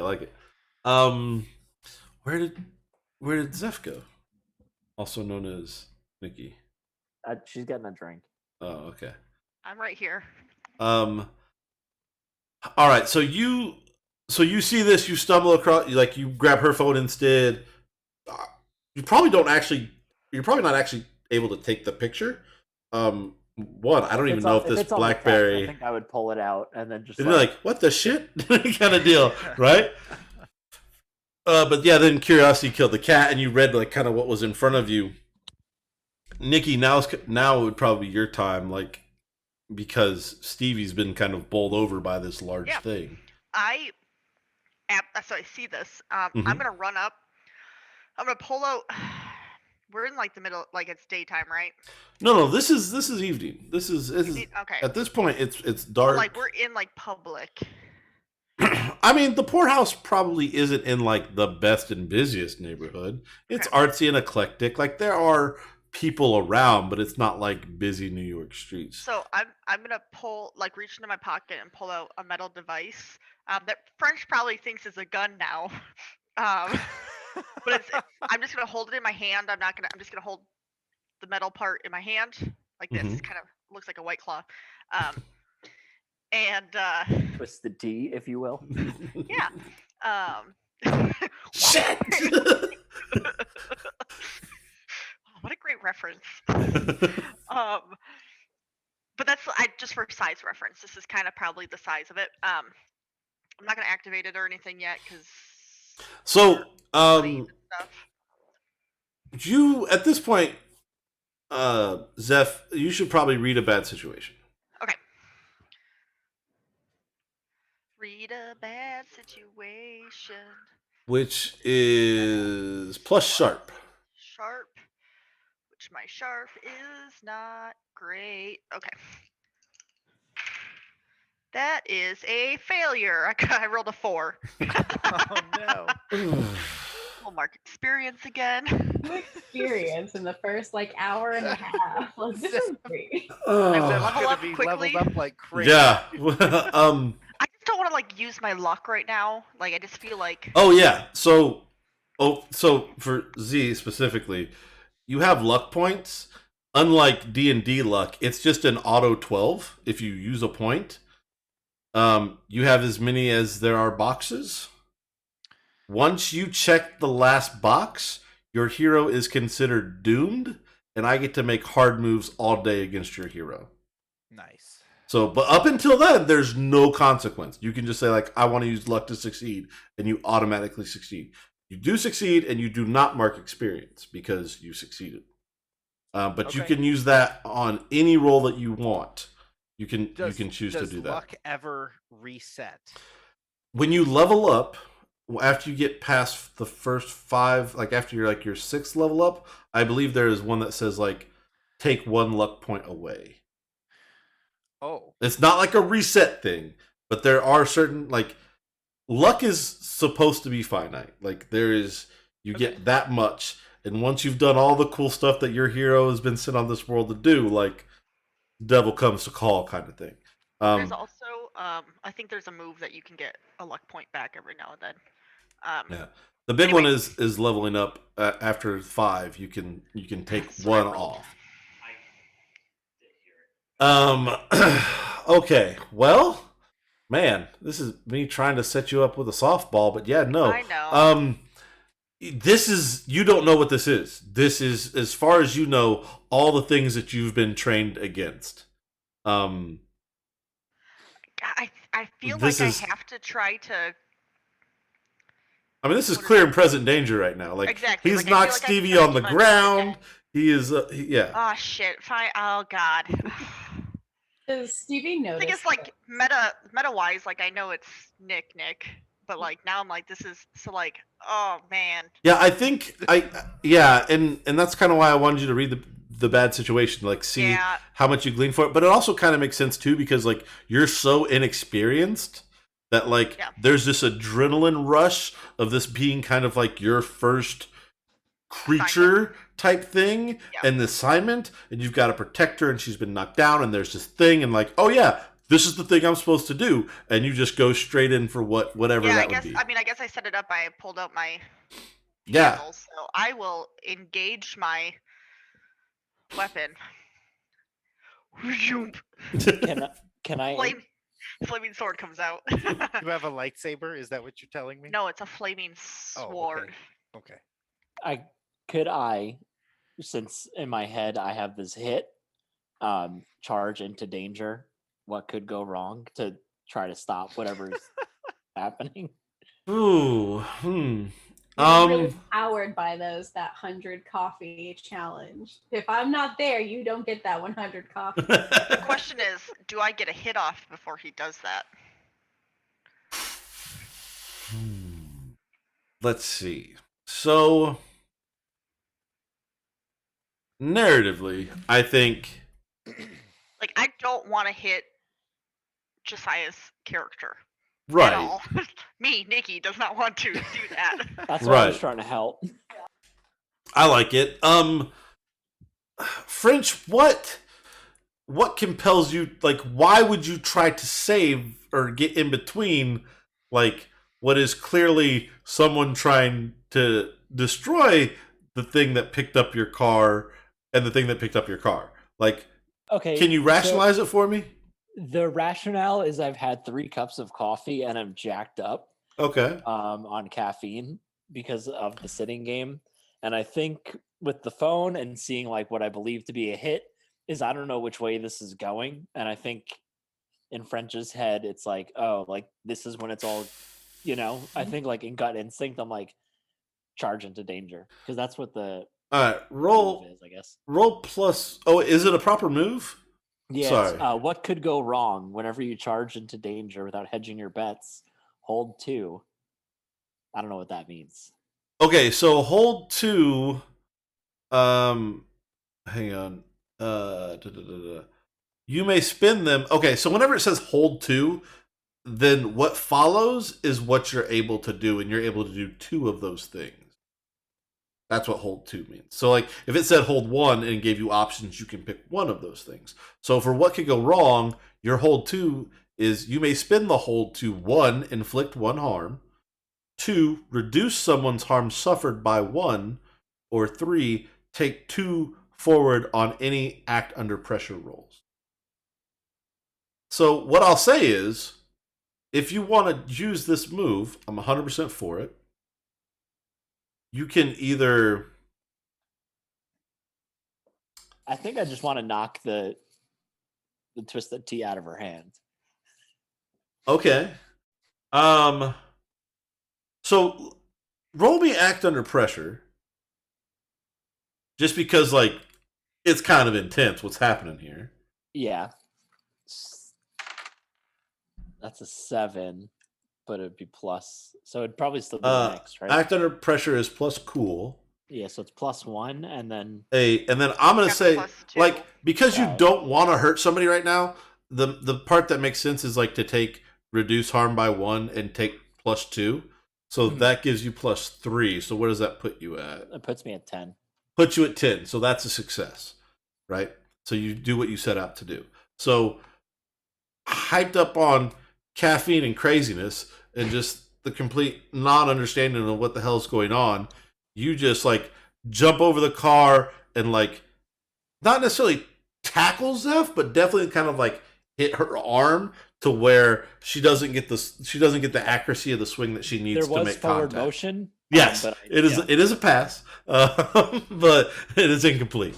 So yeah, this is kind of weird because there's no monster here for me to kind of interject. So I'm definitely, but I think this is also like a really great way for you guys to all kind of meet each other. So In combat. yeah. I also don't want you guys to kill each other. That's not the plan of this. So thank you also for not trying to Yeah, murder no, each that's other. why I, like, absolutely knock it out of my hand. Yeah. No, I like it.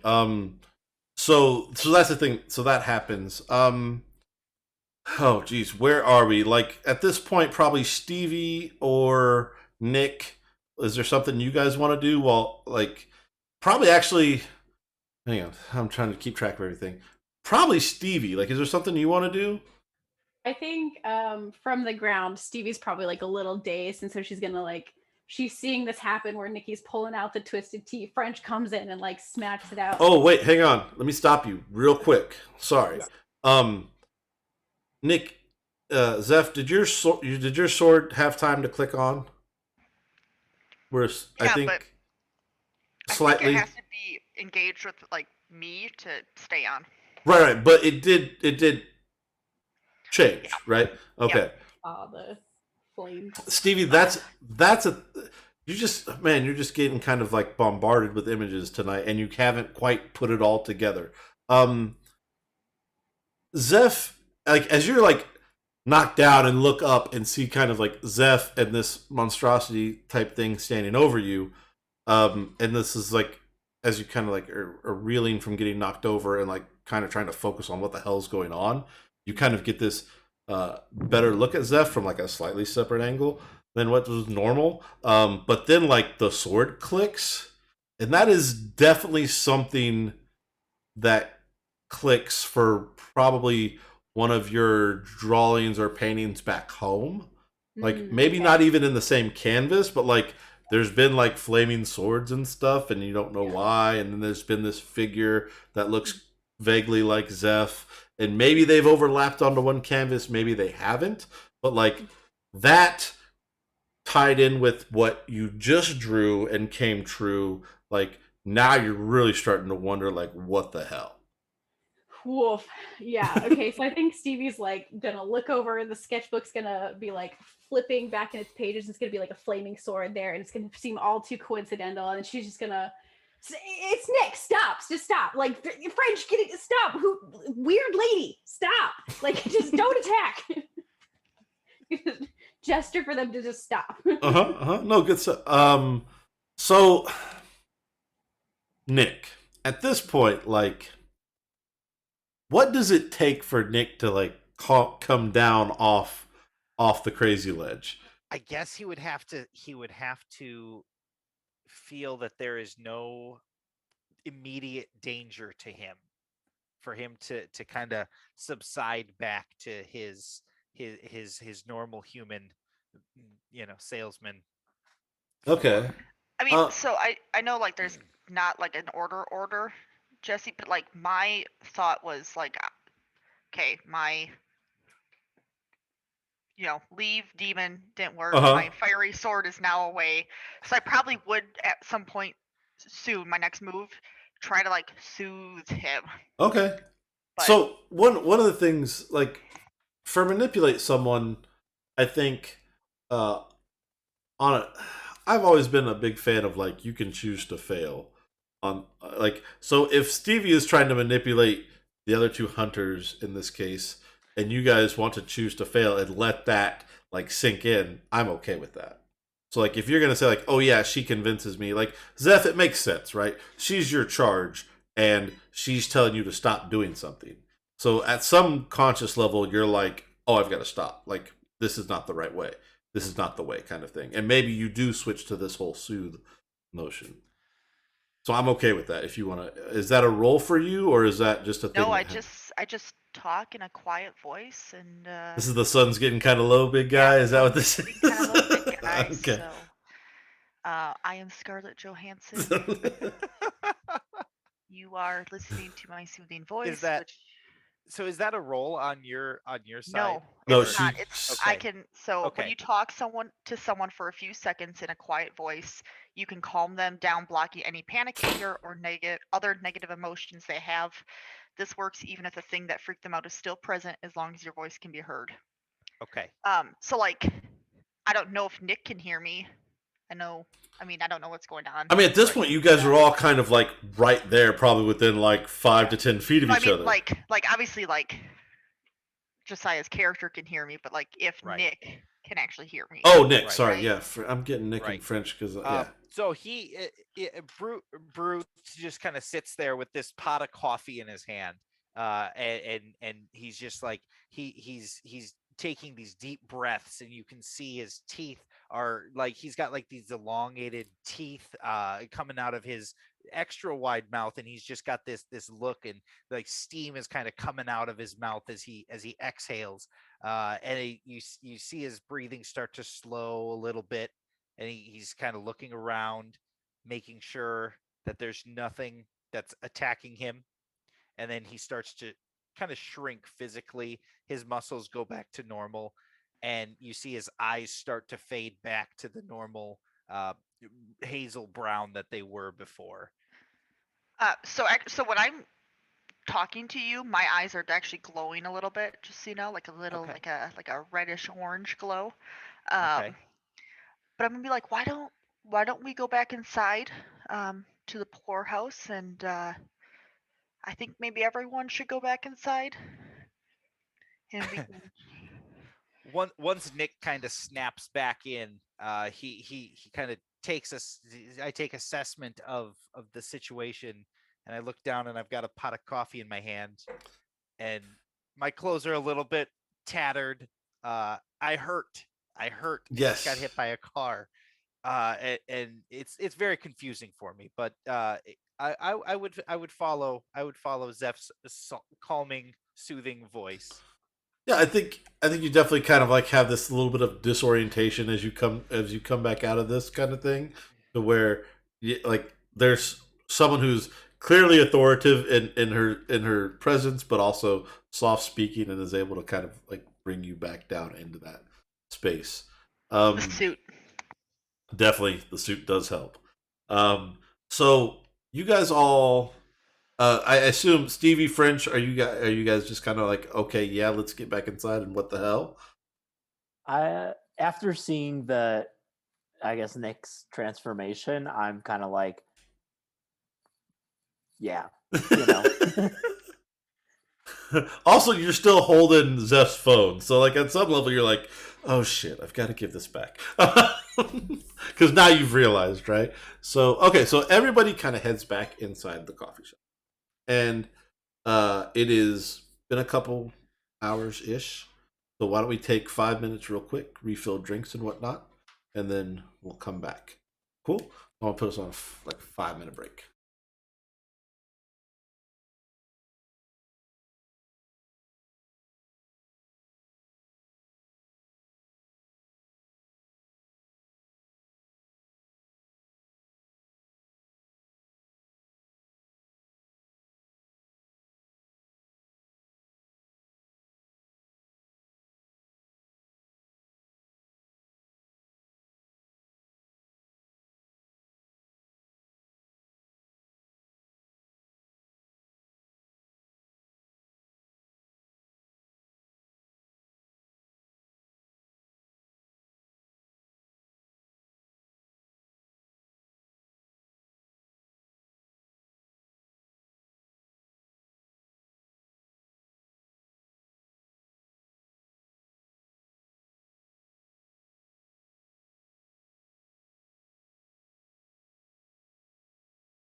buttons. No, not me. Turning everything back on. Great. So, Zeph, first things first. This is somewhat new to you. You've never heard of any kind of demon, devil, creature, monster thing that like could go back and forth between human and monster. However, no one's ever ruled that out for you either. Does that make sense?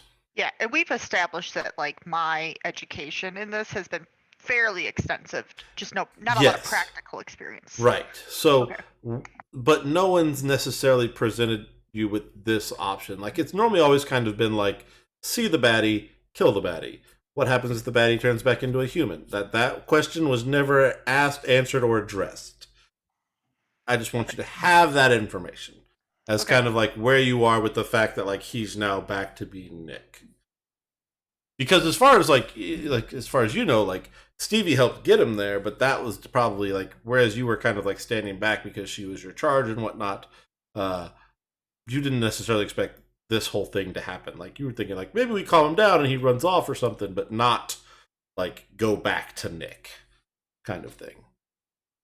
Yes, I definitely want to get everyone inside then, and I think we established that. Like, I'm trying to like get the fuck inside, like Right. nicely. I probably don't swear.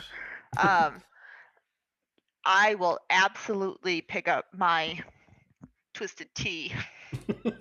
I feel like that's what it has to be called now. So Just walking around with a can of twisted tea that occasionally turns into a flaming sword of doom. Got it. and I will tuck it back into my pocket, my breast pocket. You would start like closing the shop, like locking the door, putting like a closed sign up, pulling Right. sort of like a what the fuck is going on, just like keep all outside out while we figure this stuff in. Zeph, there's probably been like retroactively like looking back at things that have just all kind of transpired. And then now that the adrenaline's calmed down a little bit, you've gotten everybody inside. Just as a side note, you've probably saw a couple more emergency vehicles go by at this point. And I think probably for the most part, like you all kind of realize that maybe that's happened. Zeph, just because of like your training and whatnot of like trying to be alert and keen to things, you've probably definitely caught on to that. Now you don't necessarily know because you're you, like if it's an odd amount or number or not, but it's a thing that is happened in the world.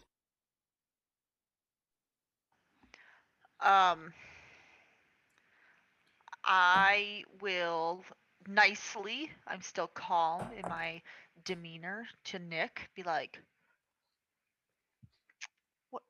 what's going on? I know a lot of things, but I don't know a lot of things about you. I must have been thirsty. Coffee pot and all.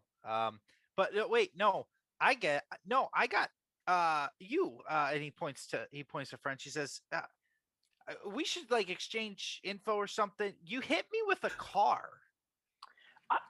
I just Like I don't know if you have insurance. I mean, but we should get that figured out.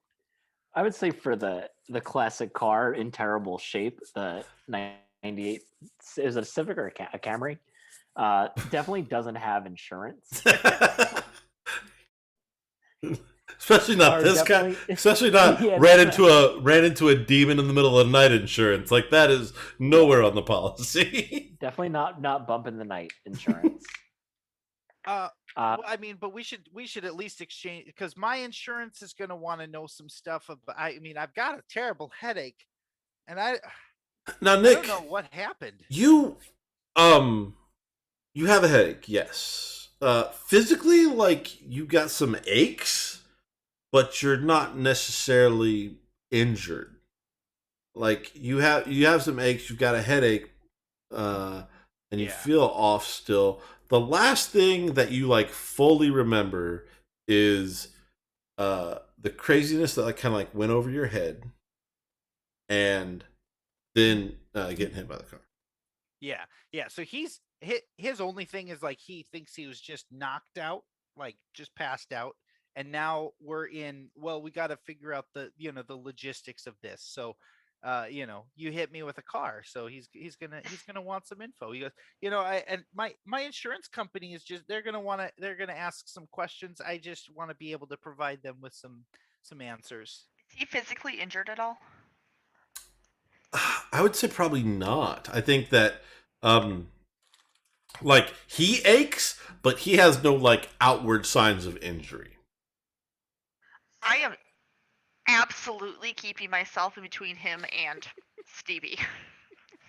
Makes sense. I imagine Stevie's like behind the counter, like everybody's in front of her. She's got her palette knife out. She's a little freaked out. I look back at her and go, "Get the creamed corn." This is a creamed corn, maybe a double creamed corn moment.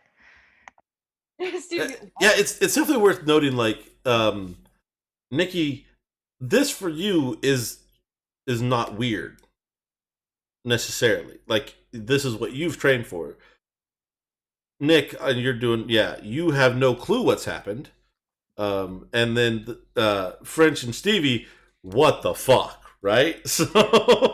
So, Nick doesn't know like that he does this. No, not a clue. So you're kind of quickly getting there, right? 'cause Like I think he didn't mention like I picked up your car and I'm sorry. He said you hit me. What the fuck, right? And that's kind of where his conversation stopped.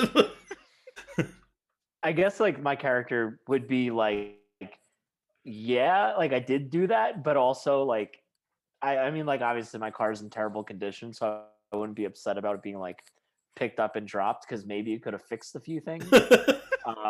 Fix the alignment, definitely. It's gonna launch a lot better now. Yeah, the passenger door finally opens. But I think like I'm recognizing that he doesn't know what's going on, but I would probably be like, well, you did kind of like pick up my car, that I guess that would be where I want to go. I don't know if it's like up to me to reveal this, you know what I'm saying? If you want, like, yeah, I mean, again, this is like you guys are driving the story, and I just kind of my goal, my job is basically to give you information when you need it, and to kind of help you navigate your characters, especially like in the beginning, right? So if that's something that French wants to say, like, what the fuck, yeah, that's completely within your wheelhouse to do so. Yeah, so I'm gonna. Well, I did bump into you, but you did just lift my car into the air, uh, by yourself. That doesn't. I like metaphorically. No, and you lifted it, and we all saw it. Like that No, was a full power clean. And he looks at Steve. He's like, I didn't. I mean, he hit me with the car, and then you guys brought me in here and gave me this pot of coffee for some reason, right? like flip through her sketchbook and like timidly walk over to Nick and be like, "No, this is you picked up French's car. This is you." And then you point to the sketchbook and you see like the sketch of the scene. And all of you realize like this is probably the first time that Stevie's kind of like presented this notebook like this, right? So like that's new information for everybody. Did you draw this? This is really good. Oh, thanks. Failed out of art school. Wow. I'm trying to think of how Nick would react to this. It's all very new.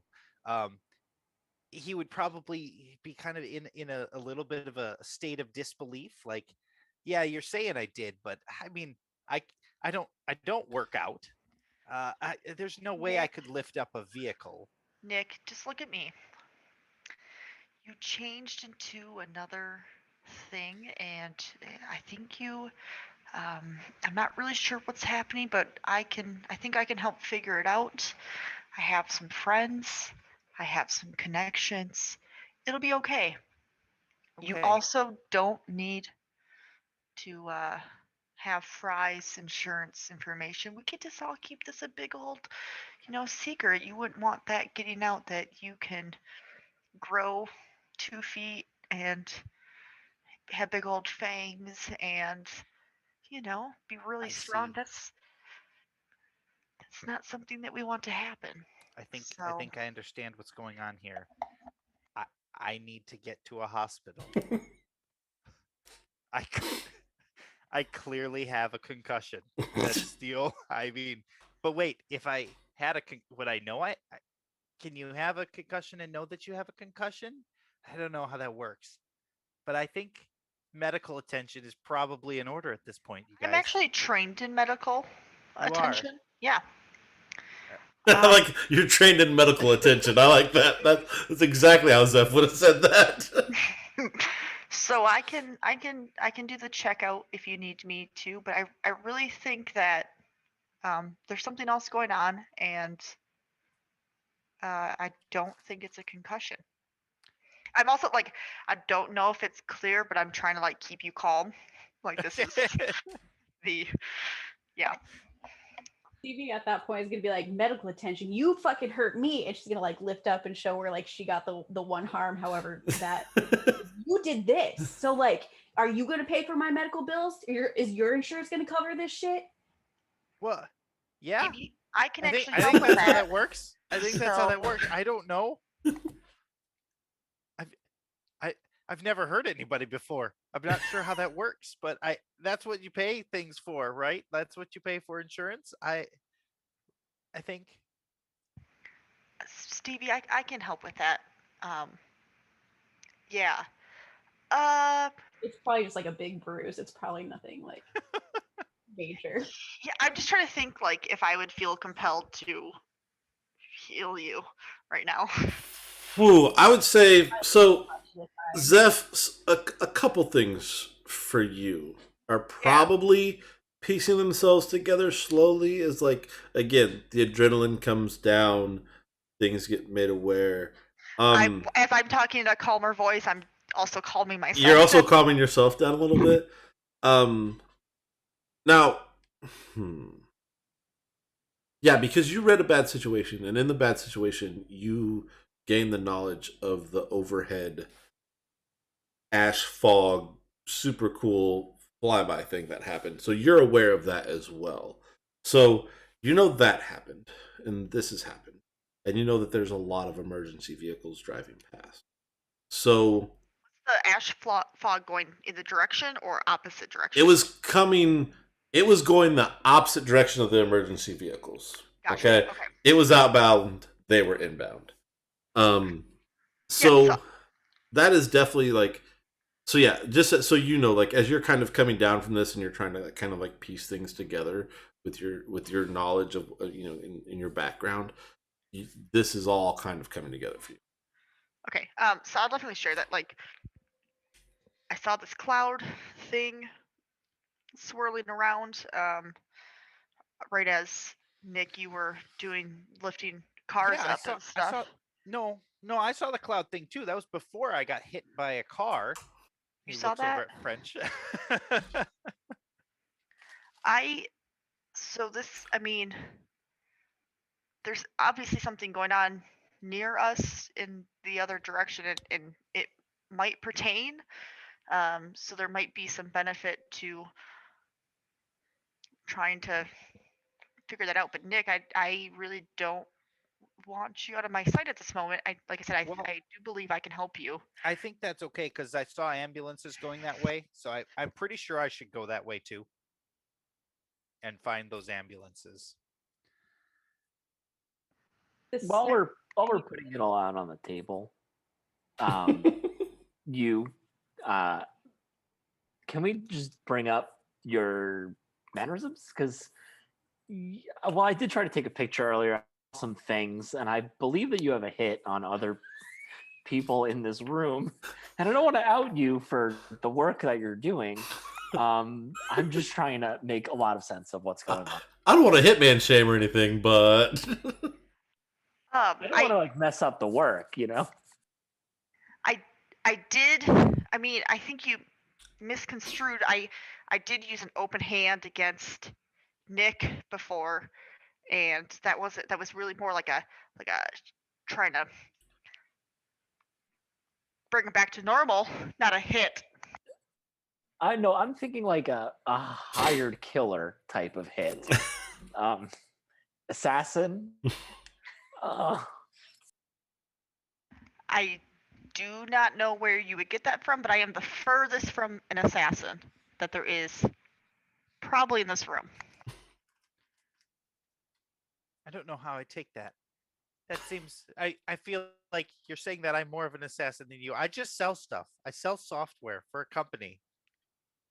You also have giant fangs, so we're gonna use our My inside elongated voices. canines is something I've dealt with since I was a teenager. I don't think it's proper for you to just make fun of me. We barely know each other. This is We don't dental here. I can assure you, I mean no one in this room harm.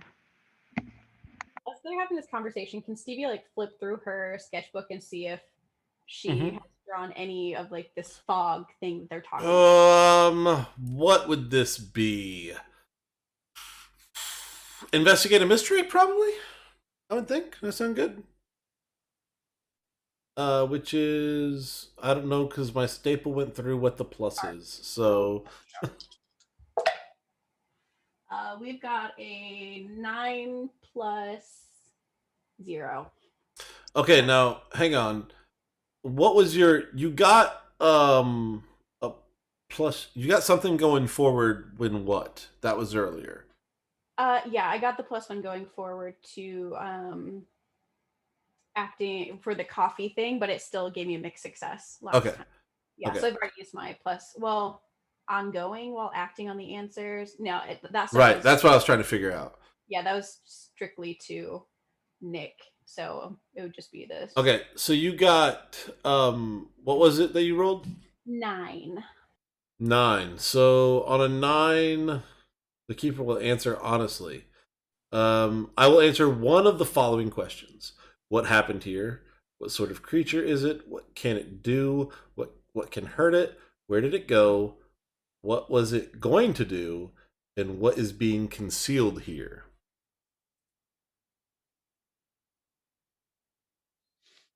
I feel like what is being concealed here, because it's a lot of big unknowns right now. Steve has no idea what's going on at all, so some sort of clarity would be appreciated.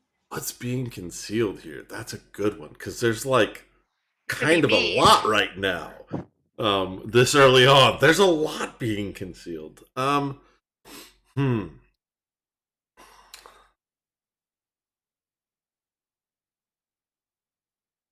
I would say, and you get okay. This is not a a forward thing. Okay, you definitely don't know why that you know or that you like. Zeph is familiar at this point with all the time that has passed, and I don't know necessarily if that's like being concealed, but it's definitely something that's like nagging at you now as you flip through your book. You see, like, now that you're looking for it, she's in a lot of like your random sketches of like the coffee house or places that you've been recently when you've just been like drawing scenery. There's the same kind of figure, that kind of thing. And that's definitely something that's been concealed to you before now. You're also not that you kind of were earlier too, but you're 100% aware of the fact that like whatever the thing was that picked up French's car is also Nick. Like those two things are the same thing. How you don't know, but like one is the other kind of deal. Um As for the fog slash dust mist stuff, it has been in maybe a couple of your random sketch drawings, but like, was it just fog or was it what they're kind of explaining as craziness? Like, there's not quite enough there to like suss that out.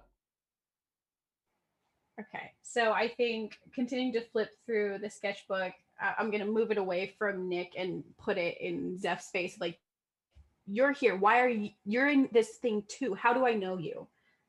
What is going on here? You don't know me. But Well, she definitely knows you. And I'm very certain of that.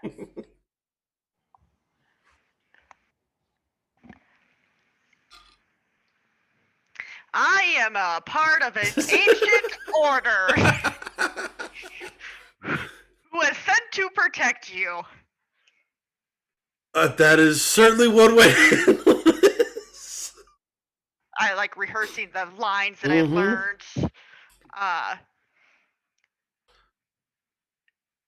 Stevie, you're part of something going on, and I don't know how, but you're part of something. You just you know there's something different about you, and I don't think it's a coincidence that all of this just happened now with Nick and French. I mean, he's kind of a normie, but I do believe there is a greater purpose happening. And me, I'm kind of a normie as well. No, Well, you are not. Because I mean, I just sell software, you guys. Like, you keep telling me I picked up a car, but I haven't been to the gym in over 3 years. There's no way. There's just no way. Stevie, it's like she has her palette knife out because she's like ready to go. She's gonna like pretend to lunge at Nick then. Like just like she's gonna fully like do like a movie actor thing where like she knows that she's not gonna hit, but it's gonna look like it with the knife. Just to see what he does.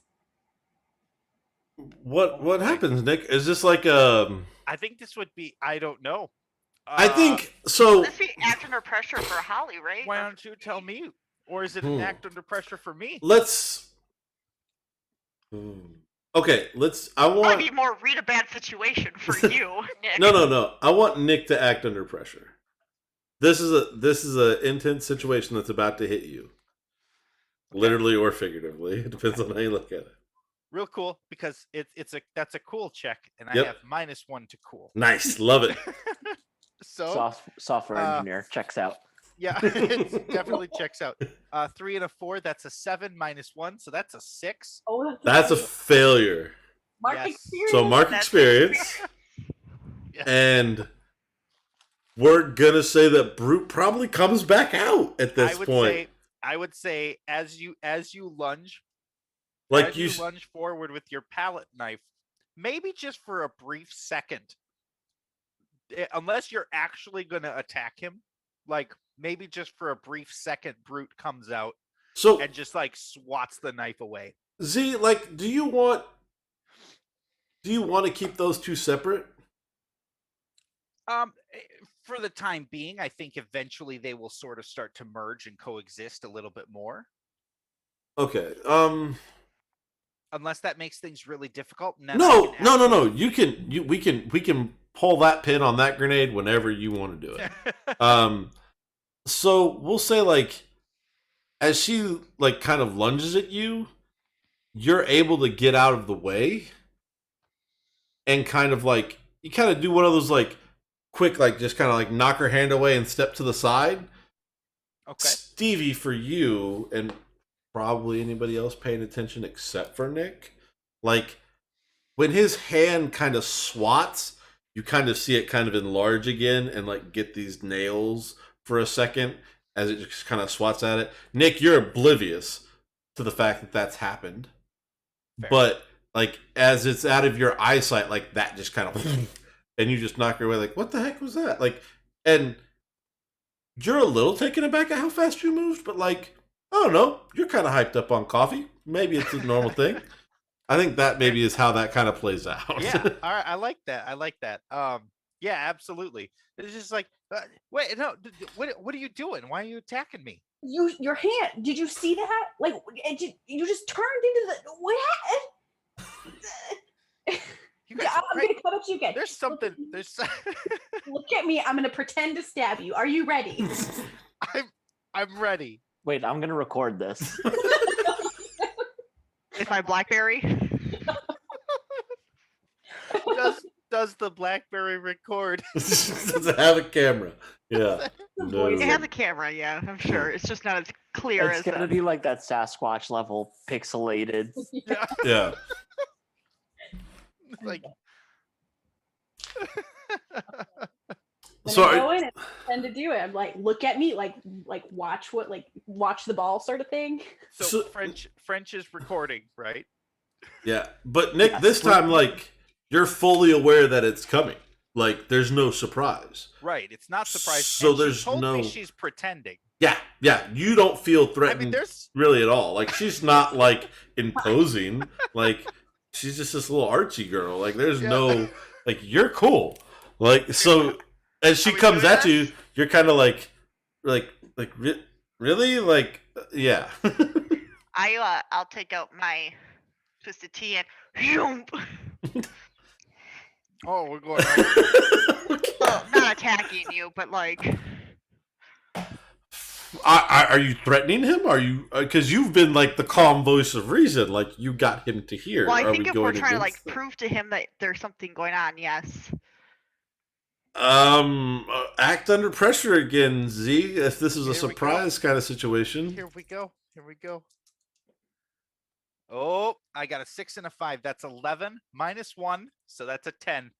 So, how do you want to handle this? Like, what do Okay. you want to be the thing that happens? All right. I think, boy, that's tough. I don't know how I want to do that as a success. Because And as a success, like it can be like a complete momentary transformation in which you Yeah. black out for a second, but still block whatever Right. whatever the threat is. I like, think that's about the because I'm acting under pressure. I'm like kicking in my defensive Yes. instincts because this does appear to be a real threat. Right. So yeah, I think I would temporarily transform, try to block out of the way of whatever she attacks me with, and then kind of go back into my normal Nick self. So like he kind of like immediately like for the rest of you, like he kind of like flashes into this thing, hits the sword away off to the side, and again dodges it, this time with like a full transformation, an immediate reset. And Nick, you just kind of have like this you were here and now you're here kind of thing. I just kind of taken back. I'm like, what was that? All right, and now I show him the recording. Now you should. That could be anybody. That could be anybody. No, Listen. no, I'm just The timestamp at the bottom. timestamp. Photoshop does a lot these days. Yes. If I can have a flaming blade and other things going on, and Stevie's obviously got something, she's drawing shit that she hasn't seen before, because there's no way that she could have drawn you lifting that car up in, 10 seconds. It's a very good drawing, right? Like, let's give her credit for it. There's something going on with you, Nick. Well, I mean, I did black out a little bit. So I can't say for sure that it wasn't me, but I just don't think it was. Do you have like a store camera, Stevie, of inside? Security camera? Yeah, secure Oh, a store camera. Yes. Would the poorhouse have a security camera? I feel like, So no, what- I feel like it would be a fake security camera, but wouldn't do shit. there's definitely like Someone a web across the street might there's know. like a webcam in the corner of the room, but it's obviously not hooked up to anything. The cord's just dangling there. So Nick, Yeah. all these people are telling you this like weird kind of thing, right? Yeah. You deal in sales of software and possibly some other stuff Yeah, maybe. because of like some minor experimentation that might have been done on you at some point. Yeah, Um, I just dabble in whatever's gonna, I can sell. And again, I think you kind of you're nervous to a degree. And again, you've seen you're familiar with the area. The emergency vehicles have gone in that general direction. You're kind of getting this like feeling of like, yeah, no, like I should probably just go get checked out. Like that's a thing. Like I should just go there because Yeah. what you guys are saying is kind of weird. So I feel like I think that pull is kind of getting there. Yeah, absolutely. Yeah, okay. So there's definitely something weird happening. I'll give you guys that. I don't know about demon transformations and all that, but something weird's happening. I think we probably should go. I think I should still seek medical attention, and I don't think they give a certification that just says certified in medical attention. So I don't They do. fully. Oh, they okay. Well, stupid me for thinking that was made up. Well, if you're going to go and get medical attention, then I'm going to go with you and make sure that I get your insurance number so I can report what you did to me. So if you're going, I'll go with you. Yeah, that's fair. That's Stevie, fair. do you want me to take care of that bruise? No, these medical people it's going to be well documented. I'm going to make some money off of this. Do you want?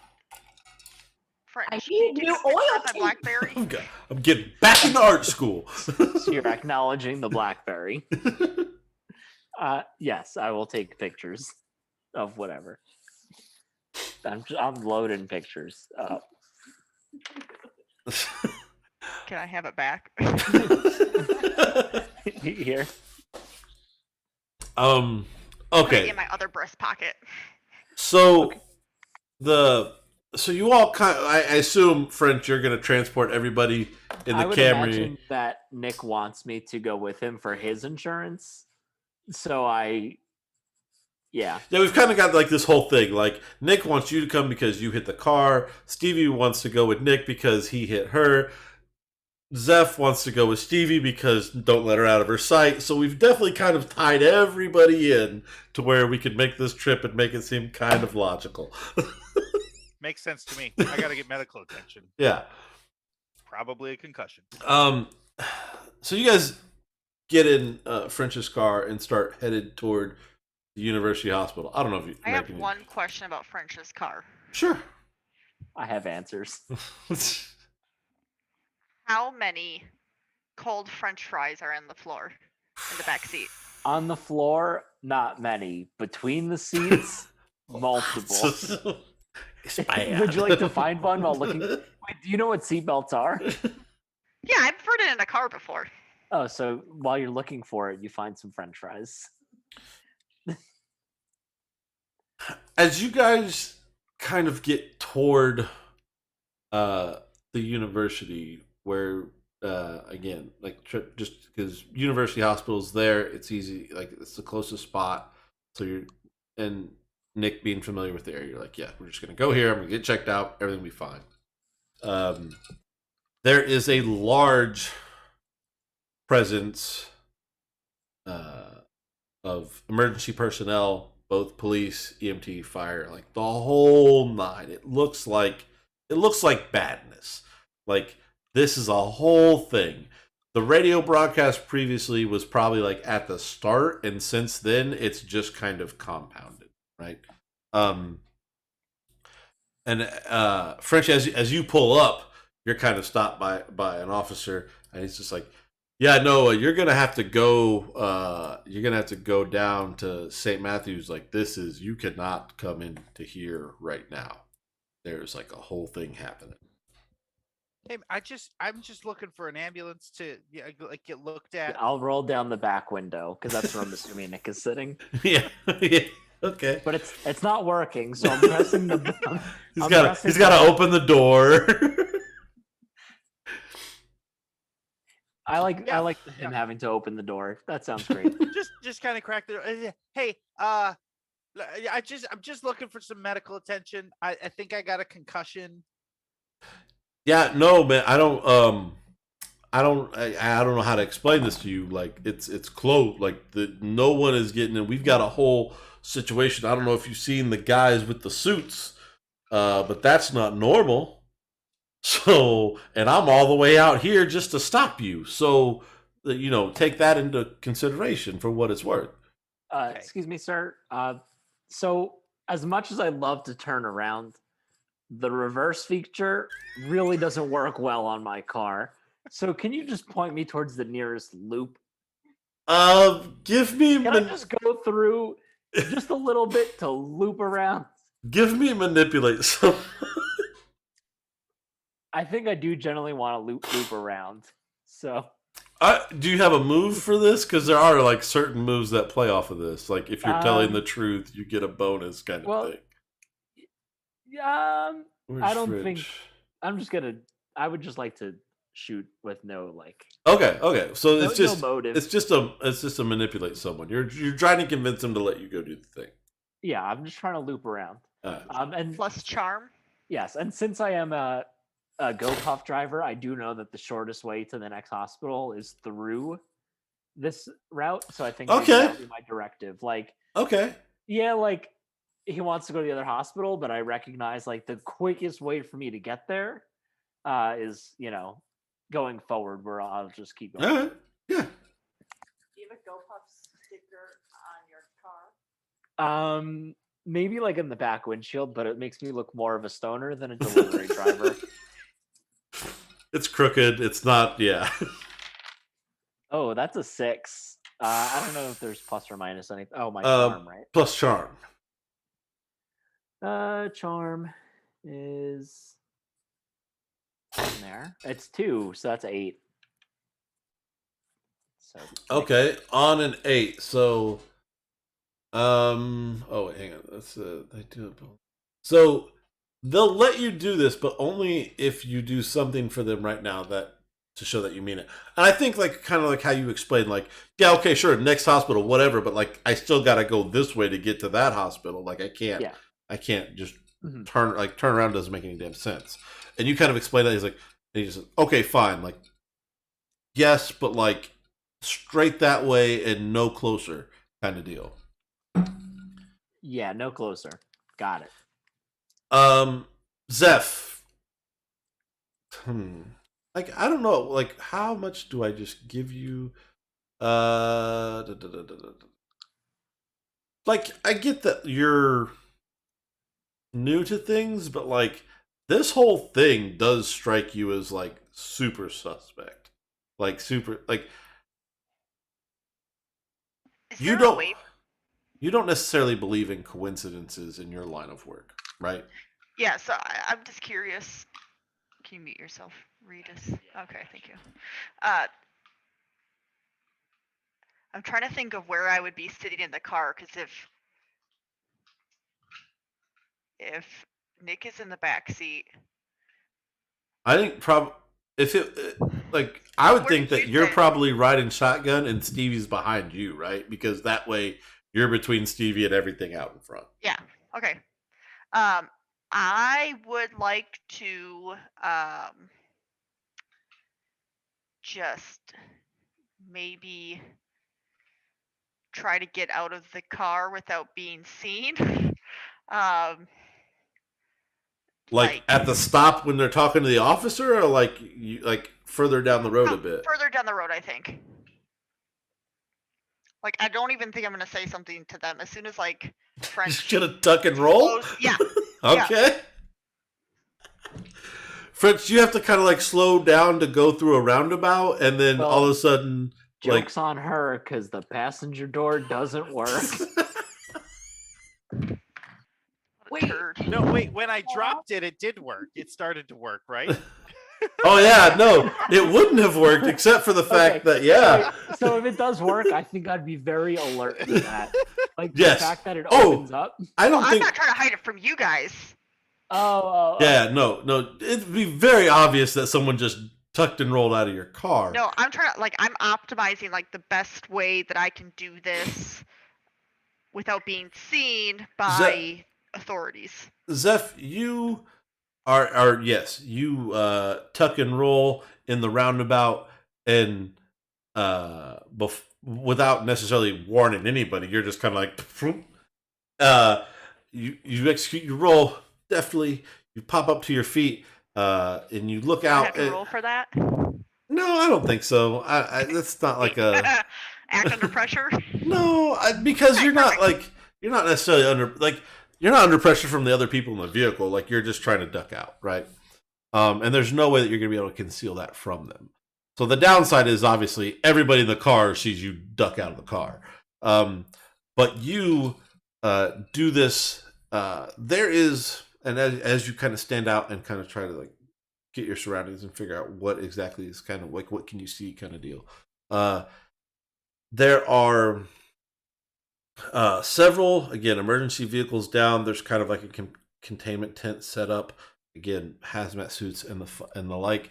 You do, however, see people kind of coming out of the building, taking off the helmets, and then you see a sign kind of pointing to, like, as he's going through the roundabout, like French was kind of like going straight through, but the turn that would have taken to that building, there's a university sign there that says like religious studies this way kind of deal.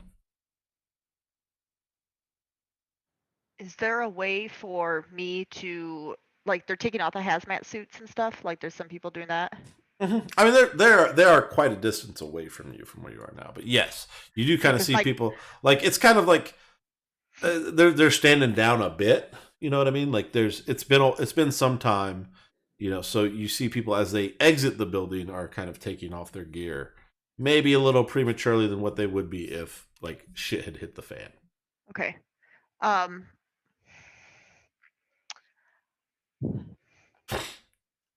I want to go up to one of the hazmat suit people. Okay. And introduce myself as an Interpol agent. Okay.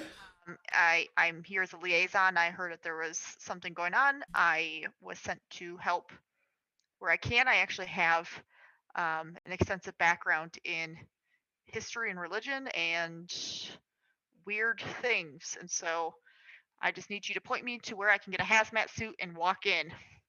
Please Okay. and thank you. So there's obviously. I'm gonna flip a badge. Okay, so yeah, we've got a couple things that we probably need to resolve here. One is, do the people / thing that you work for give you any kind of credentials to help? I would imagine that there's like some several, level, and I'm not saying like I have psychic paper like Doctor Who, but right. like I have aliases that right. I can fall back on depending on where. Okay. Yeah, no, I like it. So I mean, this is a manipulate someone roll, obviously. So go ahead and roll that. Did you muted yourself? I can't hear shit. Sorry. She's not good at charm. I'm not good at charm. Yeah, I have a big old -1. I mean, you picked it. I know. It seemed like a good idea at the time. That's a 3 total. A lot of experience tonight. Yeah, getting a lot of, which it makes sense in the beginning because you're rolling base stats, right? You haven't been able to upgrade anything, right? Mark experience, your approach is completely wrong, and so okay. Before we resolve that, we're gonna circle back around to that. French, you just had somebody jump out of your car. Oh, I'm 100%. So I was debating how loud my brakes squeak because I'm pumping. Bad. It's bad. Now you have gone a little bit from the officer that had stopped you originally. Yeah. So there's that. I'm pumping the brakes hard because I think we're all not ready for her to leave the car, right? Is anyone else like? All right, so I'm pumping the brakes, like the car's jerking, and I'm like turning back to my backseat passengers, just like mouth agape. So that's my response.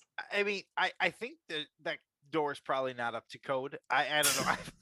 I'm not even so certain she jumped out. She might have just fallen out.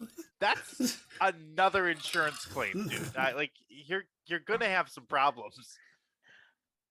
So curious how the Monster of the Week insurance mechanic operates. It's great. It's actually how you're going to pay for everything moving forward. There was a large settlement. You dialed 876 cash now, and everybody has money. I was so curious about the funding, so now I completely understand. One thing, okay, like serious note, as far as like the funding and stuff goes, if there's anything that your character would realistically have or have access to, you just get it. You can just purchase it. There's no currency, there's no like gold reward or money reward. If you can justify why your character should have it, it happens. So just so you guys know. Yeah, so you pump the brakes. Oh goodness. So Stevie, Zeph has just ducked out of this car, and she is kind of the reason why you're in the car. I think Stevie would like look at her sketchbook and like shove it in her bag and be like, fucking god, and to like open the door and like run after Zeph as well.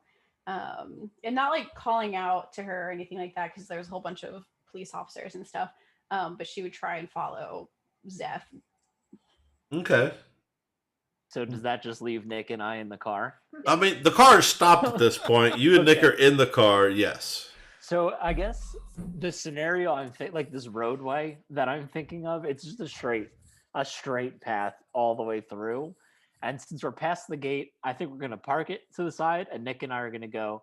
Nick, like, let's get that headache checked out. Yeah, yep. This is definitely where we need to be. Yeah, I mean, you're Zeph bails. You get the car to stop. You think maybe she knows something that you don't, kind of situation, because she has been kind of very authoritative this whole time. And so Stevie, as you're kind of like flipping through the book as the drive's going on, trying to figure out still what the hell, this whole thing happens, and you're like, fuck, and you dive out as well as soon as French gets the car stop, and then French, Nick, you guys are kind of shortly behind. Now, Zeph, what was your role again exactly on that? What was that? My roll? Or Yeah, what was when your I said total? My roll? Oh, 3. Yeah, 3. Yeah, there's no coming back from that. So you, I've got a thing for this. You see a woman standing outside. This is a person you're talking to, trying to convince that you are supposed to go in there. She is a campus police officer in uniform, because that's the thing, right? I don't know. Okay, this makes a difference to me, Nikki. Is it a real police officer, or like a commissioned police officer, or like safety patrol? No, this is proper police that are stationed at the university. Yes, gun, badge, whole nine. They have a nameplate that just says J. Kelly on it. Badge is there, walkie-talkie, gun, cuffs, taser, whole nine. And they're just like, and she just looks. She goes, "Yeah, no one has told me of anyone from Interpol coming into this. This isn't like a religious thing, right? Like, what? You need to go." Listen, I understand that you're angry and upset, but if you just listen to my voice for a little bit here, I think you'll come to the conclusion that I am needed in there. I am, I have high, extensive experience with weird things. Have you all figured out what's going on here? Because it sounds like it's pretty weird. Are you trying your calm thing again? Yeah. Is that what that was? And there's no role for that? Nope. I feel like that's a little OP. She just looks at you. What's going on? Yeah, I know what's going on here. There's 2 people dead. One guy is pissing himself in a corner somewhere. That's going on. There was a whole bunch of like smoke and some kind of other like physical material that just kind of came flying out the doors of the place. And now you're telling me like you're like, this isn't Bible study. There's still, I don't know what you're talking about. Listen, this is probably way above your pay grade. You're not getting paid enough for this. I know this great coffee shop in town. I highly recommend. I know the owner. I highly recommend that maybe like tomorrow you just take a day off, you go over there. But in the meantime, I would really like to help you all out and just do my job and check it out. But I totally understand if you're like, this is weird, but I think you. I don't know, like if you're allowed to roll manipulate again. I feel like that's what this is. So go ahead and do that. And I think by this time in the conversation, Nick and Stevie and French, like you've kind of heard the second half of this since she's been since she got her you kind of walked up on 2 dead guys and what the shit kind of deal.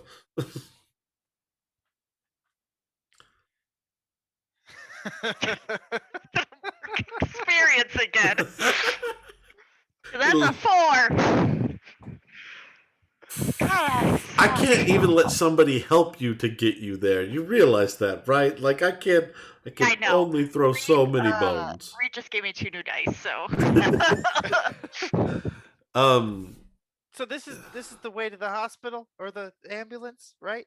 She just said, no, the hospital is at the other end of the building. Like there is no. Who the hell are you? Why? The lights. I had security set up. There was a whole protocol they're supposed to be following out there. Yeah, no, the guy he sent me here. He said there's ambulances. Well, yeah, there's an ambulance down, but that's not for you. That's for the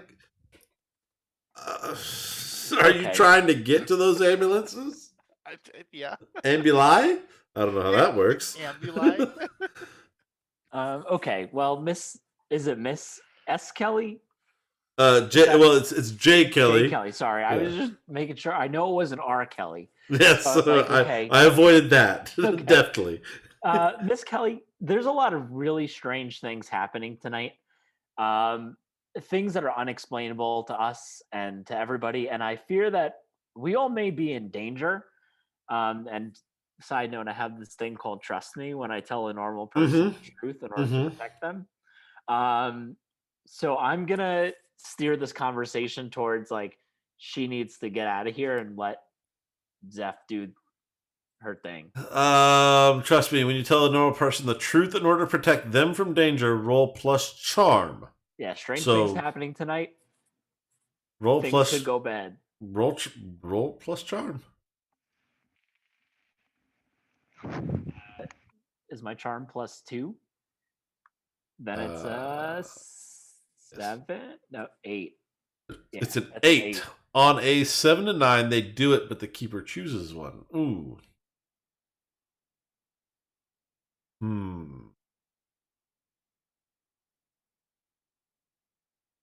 She kind of looks at this very motley crew of people in front of her from like. Thank you very much. I still look good in my suit. No, it's still a motley crew. You look great. You have a stoner, a man in tattered clothes, and a woman who may or may not be carrying around paint supplies. Like it is a motley crew.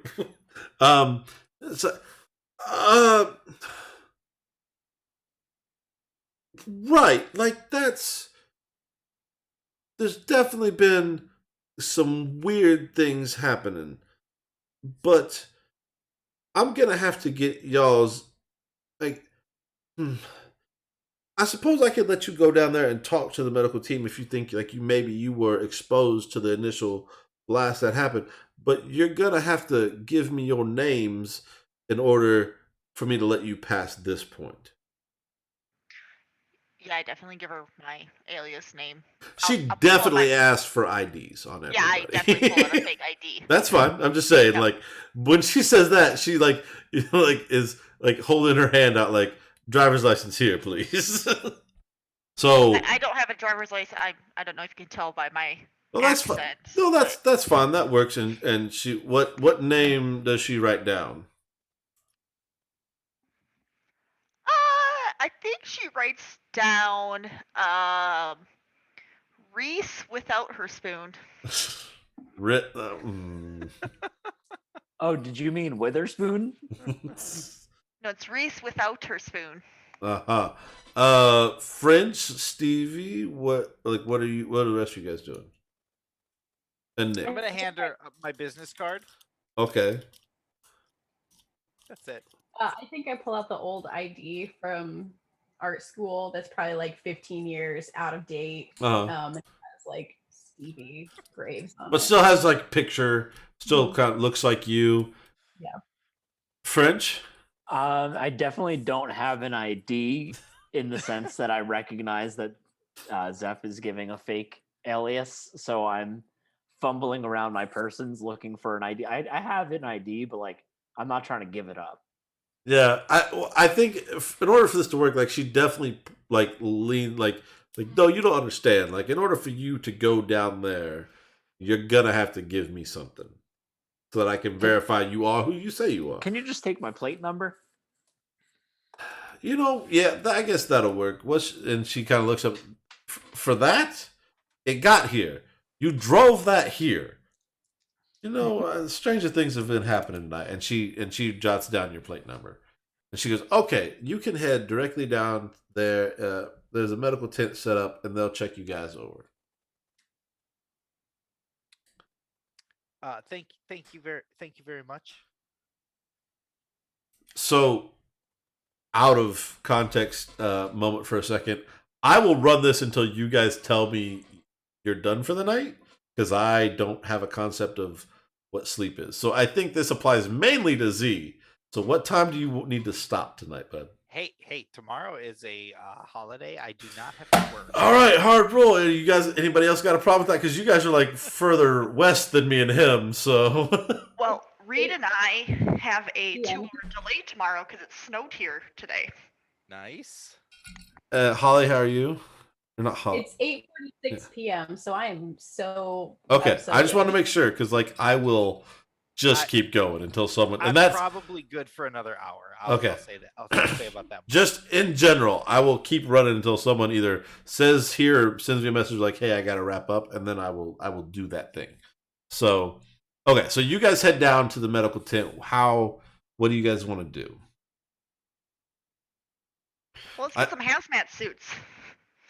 Or are we able just only to talk to the peeps? I think by the time you get down there, most of the people have probably taken off the suits in general, and there's a little bit of billing in and out of the building with the people that are no longer like, oh shit, and wearing everything that they were previously. So I'll go up to whoever looks like they know what they're doing.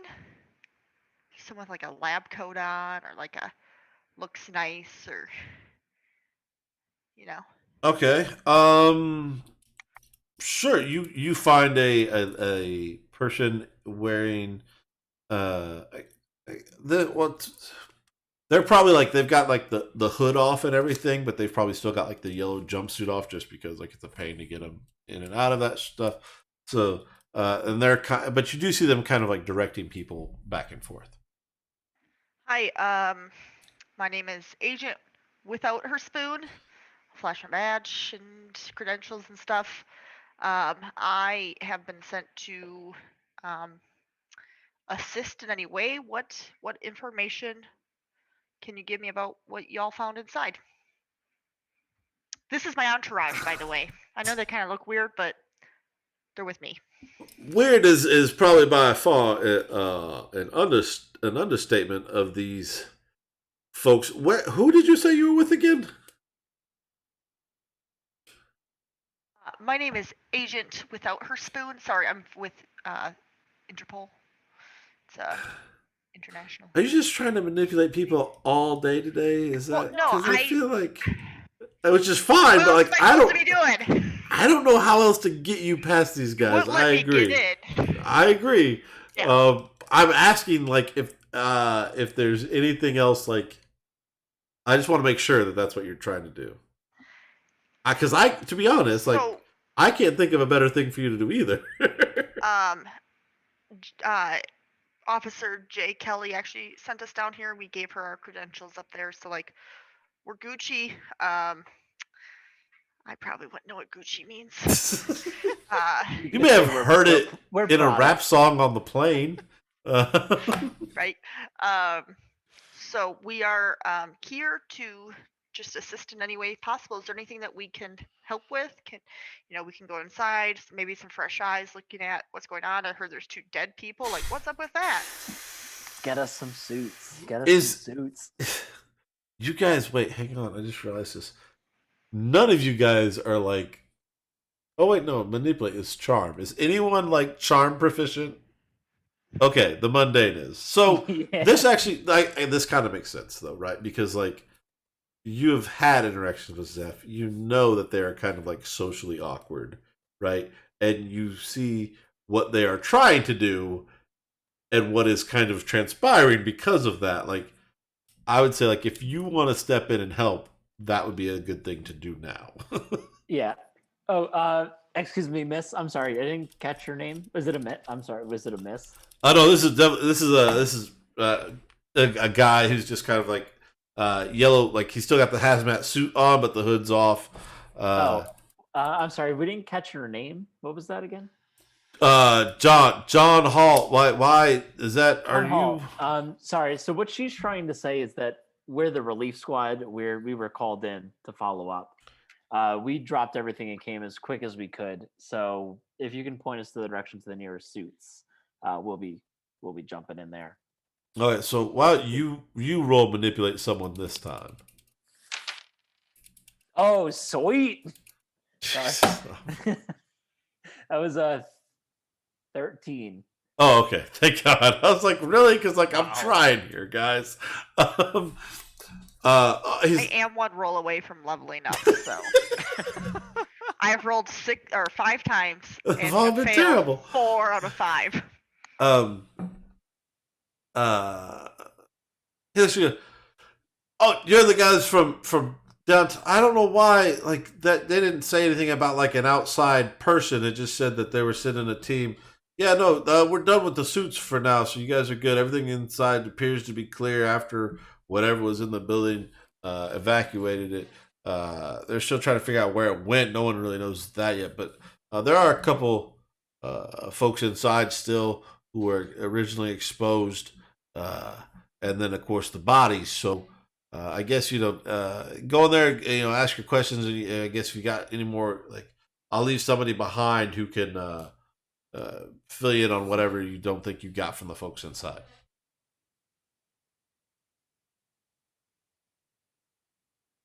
All right, point us in the direction.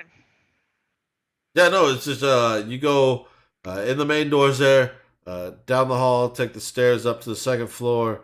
You're looking for shit, where is it? I got it here somewhere. Damn it, really? Dr. Talbert's office. The room next to that is where everything kind of went sideways. Evie's like getting into a suit. Like she's not waiting. She's like, Yeah, no. Again, you don't necessarily need the suit. I think. I mean, I'm not gonna stop you. Like, if you want to wear the Do thing. you see the way we're dressed? We dropped everything. We need some more. No, I understand. I'm just saying, like, as far as I know, I've gotten the all clear now. So, like, but I mean, by all means, like, they're at your disposal if you need them. Oh, I'm suiting up up to here. I'll leave the no head part. Got it. Yeah, I think that's probably same. I'll suit up as well. I'll stay in my clothing since I already look nice. All right. So you guys get inside the building, and as you're walking through, on the first floor seems like pretty just standard. Like it's just a hall, it's a long, boring ass hallway, some stairs about halfway down. You go down, you go upstairs. This scene slightly different. You come out of the stairwell and onto the second floor. There are like evidence markers on the ground. There's blood. There are some folks being kind of cordoned off in the area to the side where they're being kind of interviewed by someone still inside. And then there is further down some lights and some more kind of crime scene tape that's over a door. All right. French, why don't you try to go see if you can get notes or the notes from the person interviewing right now? Okay, so I've been trying to keep this together, but I have no idea what we are doing.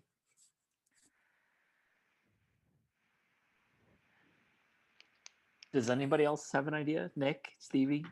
Or are we just I- here?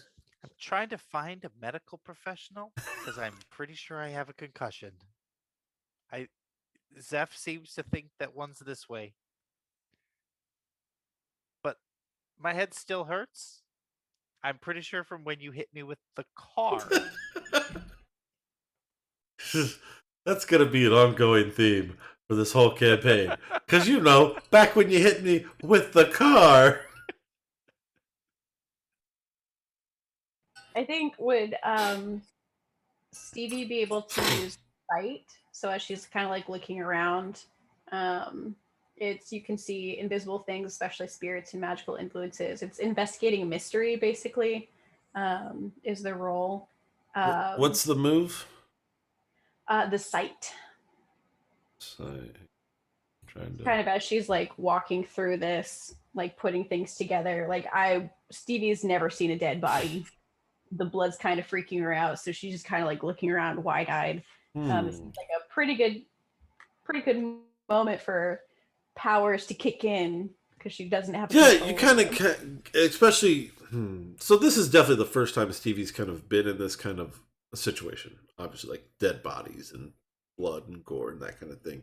And there's probably a little bit of like sensory overload, right? I think in that this site kind of is. There's no role to this, right? You make your. Give opportunities, spot clues. You may. Okay. No. So the site originally there's no role, but then no wait. Hang on. You can see gives me more opportunities to spot clues when I investigate a mystery. Yeah, so I guess go ahead and roll investigate a mystery.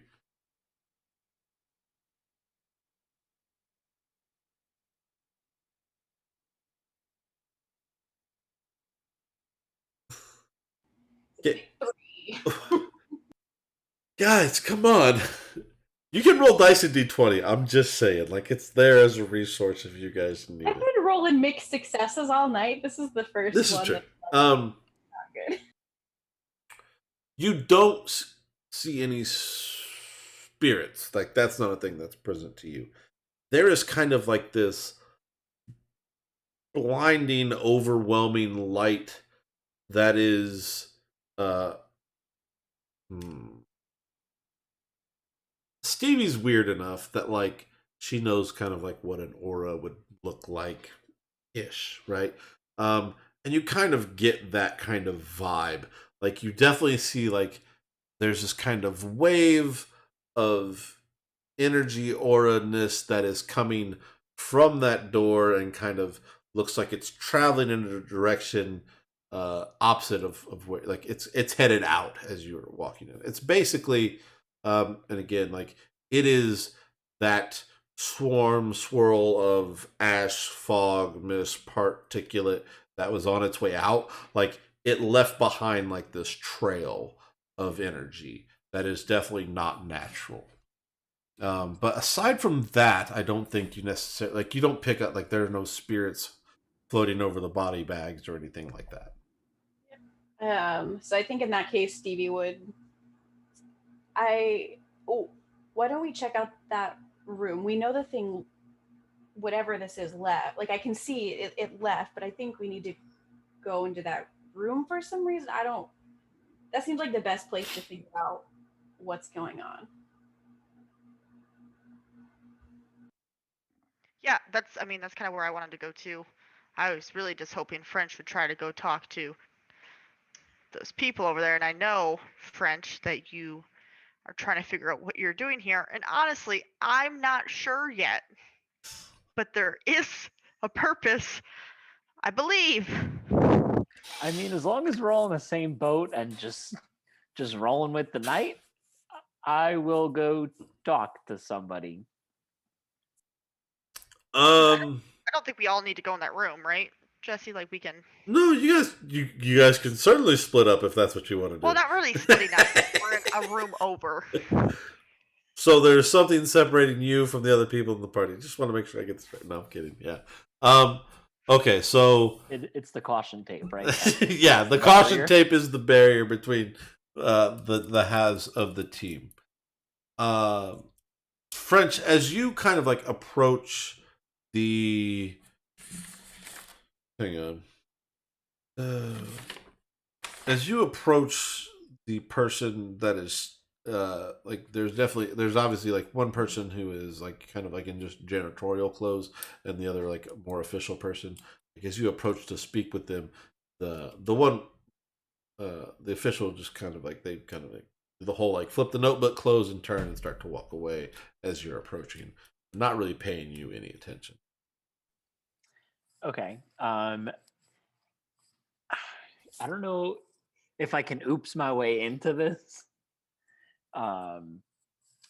So probably not. I don't think you can oops your way into this. Gentlemen, I see you were just ready to hand off those notes. All right. We're the next squad taking over the night shift, checking on any activity going on. If you guys just want to compare what we have with each other. Oh, yeah, no, right, of course, I'd send in a second because it's been, way too many. Yeah, I'm tired. Yeah, they were telling us you guys were exhausted. Yeah, they're not lying. It's been a long night. We had like the whole jaywalking thing, and then all this. Really more than normal. You know, why don't you just hand those over, and I'll get them scanned, and I'll send them to you right when I'm done. I'll get them right. The computer's in the car. I'll have it all over within a few hours. If you want their notes, you're gonna roll manipulate. That's all right. Well, I've been on fire, so I'm overdue a dud. Nope, it's an 11. Nice. He's like, yeah, no, just I guess like, God, I need to go home. Yeah, I'll just make sure that you turn them in on the way out so they can get everything transcribed, and then like, just add in what you need to add in, I guess. But I do really appreciate you you guys showing up. Absolutely. Are you writing with a G207 or an 05? Just want to keep the notes consistent. What? I don't know what any of that was. That English? It's gotta be the 0.35. Oh, Jesus Christ. He's like, no, man, like, I got the station pin. Like, that's just like 3 guys have had this and lost it. That's what I'm writing with. I have the Bic with the twisty grip. Wait, hang on. I still have one. Yeah. Is Actually, he? Is he? You ever seen one of these bad boys? You do not still have one. That is a government issued Navy pin when I was in the Navy 10 or so years ago. No, man, you guys from out of town always get the good stuff. I don't think they're really gonna care what kind of pin you write with. But yeah, no, here, it's all you, and he's right over there. Just go ahead and ask whatever you need. All right, so I motion the gang with me. Okay, are you guys are you splitting up here? No, we're together. Are you guys all still together? It's okay if you split up. Like, that's not a. I will split you up when I need to. Don't worry. I mean, I'd imagine that we went into the other room. Okay, so and I mean, you're welcome to just come right in after us. So let's finish up the French side of this first then. So are you approaching the one guy that's still standing there? Yeah, I guess the guy with who's giving me the notes, or does that guy just like give me what he's got?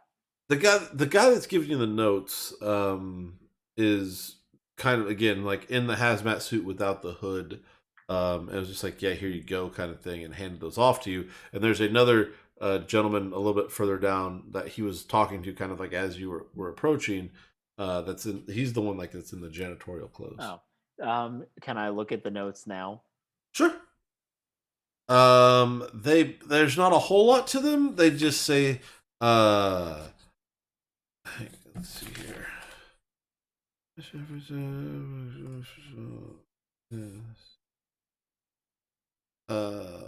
Says, Witness reports not being able to see anything directly, but heard screams when while cleaning adjacent office building.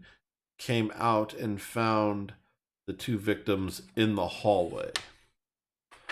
And refers to and says, victims are identified as Whitney and Jason, who were also on the janitorial staff. Was it Jace or Jason? Jason. Jason. Okay, and I assume the janitor in front of me is the one that they were speaking with. Yes. Okay.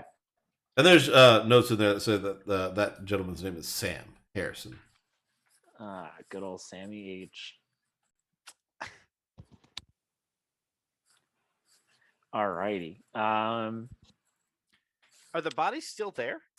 Yes, at this point they are still there. They are bagged up, but they are still in the vicinity. Yeah, they're still in the hallway. Neat. Do I want to, gang? Do you want to be involved in this? I kind of want to look at the bodies. Sure. I mean, you guys still. I mean, we probably dismiss the witnesses if we have all the notes and stuff, so they don't have to look at it. But yeah, I mean, it's. You can definitely stop and look these over. Investigate a mystery, I think, is where we are at this point. And yeah, which is For who? Yeah, that's what I'm really trying to. I think at this point, I think. Who wants to? Let's do it this way. Who wants to investigate in the hallway, and who wants to investigate in the office? Let's split it that way. I feel like Phoebe would follow the trail into the office. Like she sees it clearly going outside, but the source is in the office. So I think she would go into the office. Okay. If somebody goes with me, then we can figure out who investigates in there. Yeah, Nick being more of an office type guy anyway would feel more comfortable in that setting. Dead bodies, not so much. Okay. So, since French and Zeph, you guys were out, like, Zeph, you intercepted the gentleman and got the notes. Zeph, you noticed the bodies. Let's have you guys roll investigate for kind of like the hallway, and Stevie and Nick, you guys can roll investigate for in the office. You want just one of us to roll? No, I'll let you guys. Okay. Because like you could do the help action if we. Yeah, I'd say you guys get to pick. One of you roll investigate, and one of you roll help. I think because I rolled so poorly on the last one, like for me, I feel like it would make sense that Stevie's overwhelmed by this aura going into the office. That's all she can really focus on. So if Nick wants to roll for that, then yeah. I'll do a roll. Let's see what. Well, okay, hang on. Everyone's gonna roll something. Okay. So if you're in the hallway, which is Zeph and French. Yep. One of you is gonna roll to investigate the mystery. The other one is gonna roll help out. So French is gonna roll to investigate a mystery. Okay. What do I roll for help out? Just help out is plus cool. Okay. I got a 6. You got a 6 for investigate a mystery. Okay. I got a 9 for helping. Help you. You help grants him +1, but you also expose yourself to trouble or danger. And then you got a 6, which puts you in 7. You get to answer one. I will answer one question honestly. What happened here? What sort of creature is it? What can it do? What can hurt it? Where did it go? What was it going to do? And what is being concealed here? So, French, you get one of those questions. Hold on. I just have a general question. Since Sure. I rolled 6, does that count as an experience, or like since it's investigating? I think. That's a good question. Because it is a roll that's 6 or less. Yeah. So I don't know. I'll the look end it. result ends I'll up look being into a it. 7. I'll look into it. It's I'll weird. have an answer for you later. I'll look into it Alright. because I don't know the correct response to that. Okay. I guess I want to know what sort of creature it is, since I'm unsure of supernatural stuff at all. Okay. So with both of you kind of like looking at this,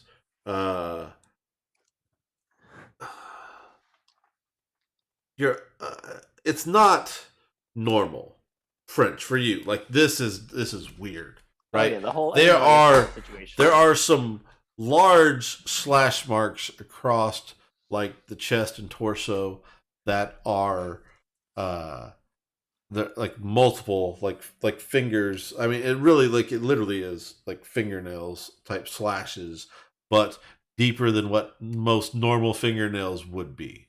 Um, on the one victim. The other one has uh, a similar kind of half, like, but not nearly as deep.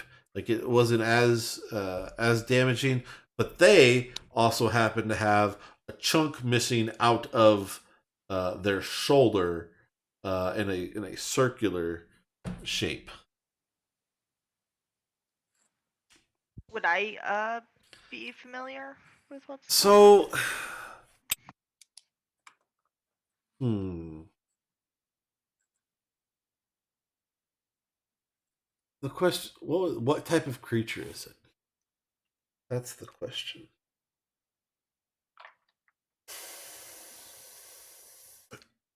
Yes, you would. This would fall into one of the categories of creatures that you've heard about. It kind of fits currently a couple of categories, but Zeph, this is definitely in your wheelhouse, and it is something that is not human. And by the looks of from the circular wound that is on the second victim, you see kind of like these black lines, kind of tracing out and into the body from there, and what could be uh, like in like what would be their veins and whatnot. Like you kind of see it kind of spread out and in.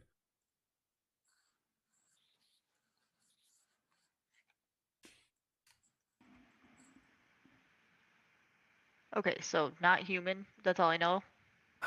Yeah, I mean, if you don't have to give it to me. no, it's weird because like I want to make sure like you get enough.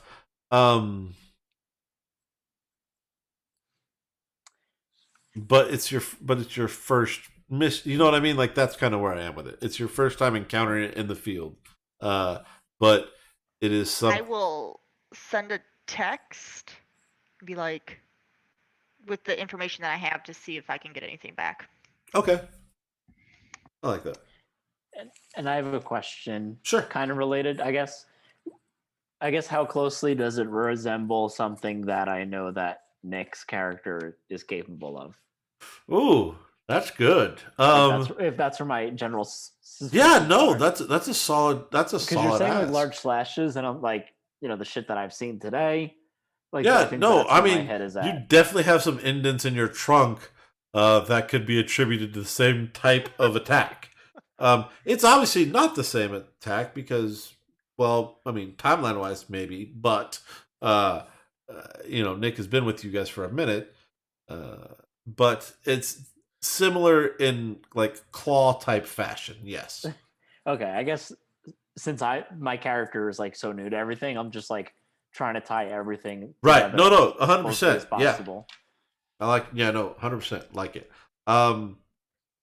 Put a pin in that for a second. Stevie and Nick, you guys are inside the office.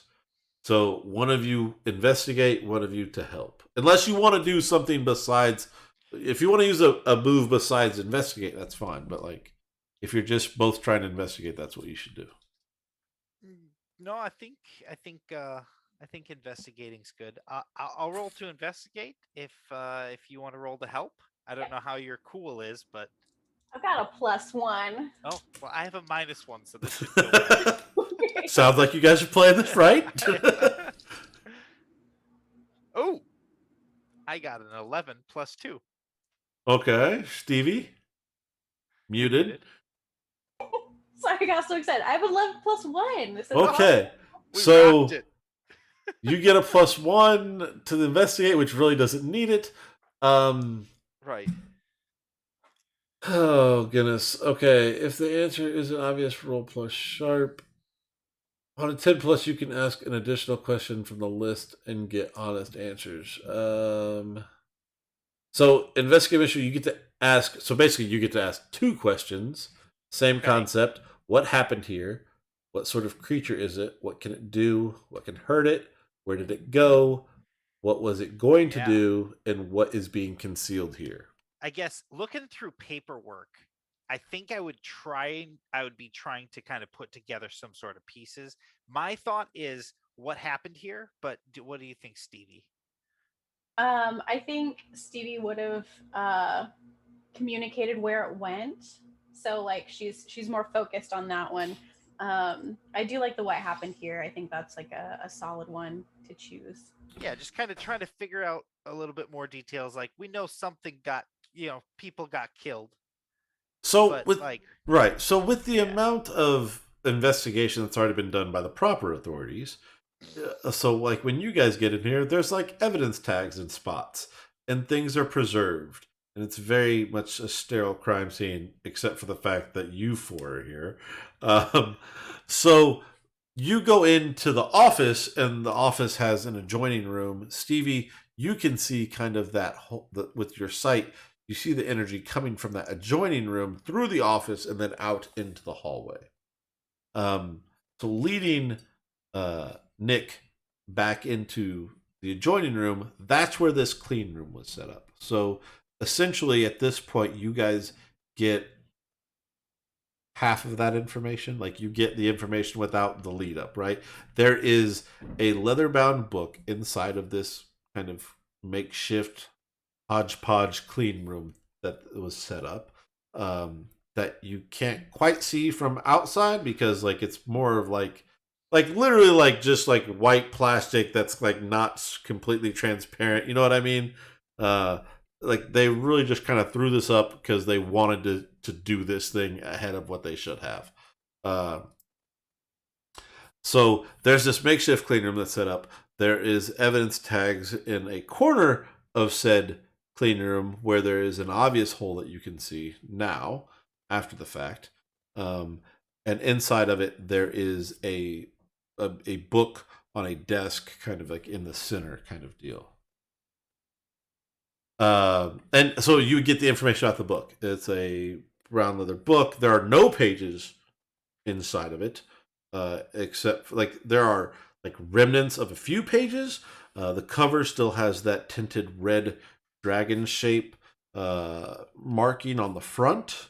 The burlap kind of laying around it with the twine, that kind of thing. There's the pelican case in the corner, but that's what is in that room.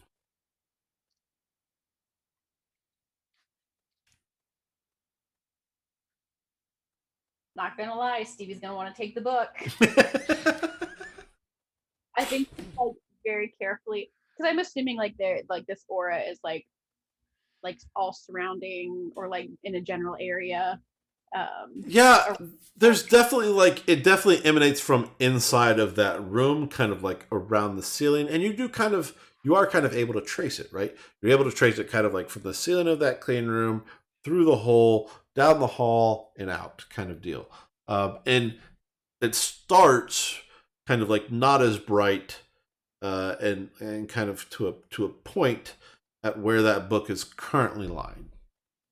I think she's gonna reach in her bag, like through the hazmat suit, reach into her bag, pull out a paintbrush, like flip it on the back so like the bristles are in her hand, and she's gonna like start poking the book, put the burlap over the cover, so it's like safe for her to pick up. Okay. I feel like that's what she would do. Of like, Nick, this is fucking weird.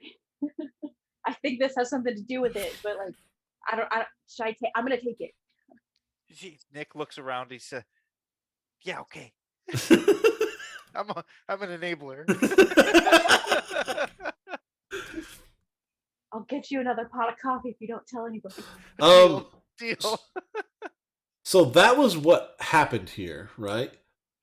So you do get a second question because of how good the roll was. That's right. Yeah. So again, what sort of creature is it? What can it do? All right. What can hurt it? Where did it go?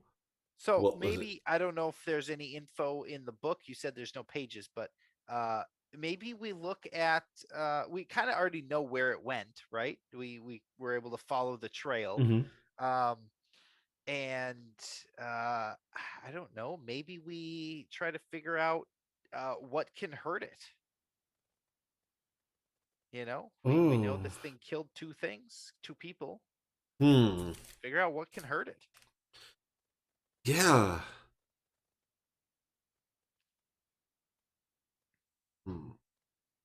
So it's worth noting, Stevie, that there are probably actually two clear lines of energy leaving this space. There's the one that is kind of on the roof and up above that goes out through the hole and then out the door. And there's another that starts at the same point but kind of goes back through the opening into the clean room, which is that door kind of more of in a torn open shape at this point, and then goes into the hall at a lower level. Does that make sense? So, in essence, there was the plague, whatever, the smoke, fallout, whatever, and then there was the creature. Okay, and those are two distinctly different lines.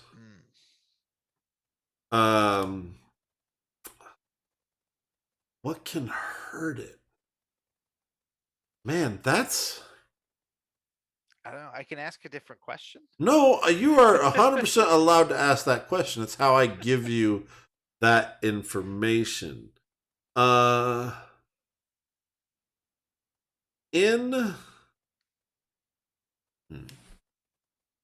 are several different ways of...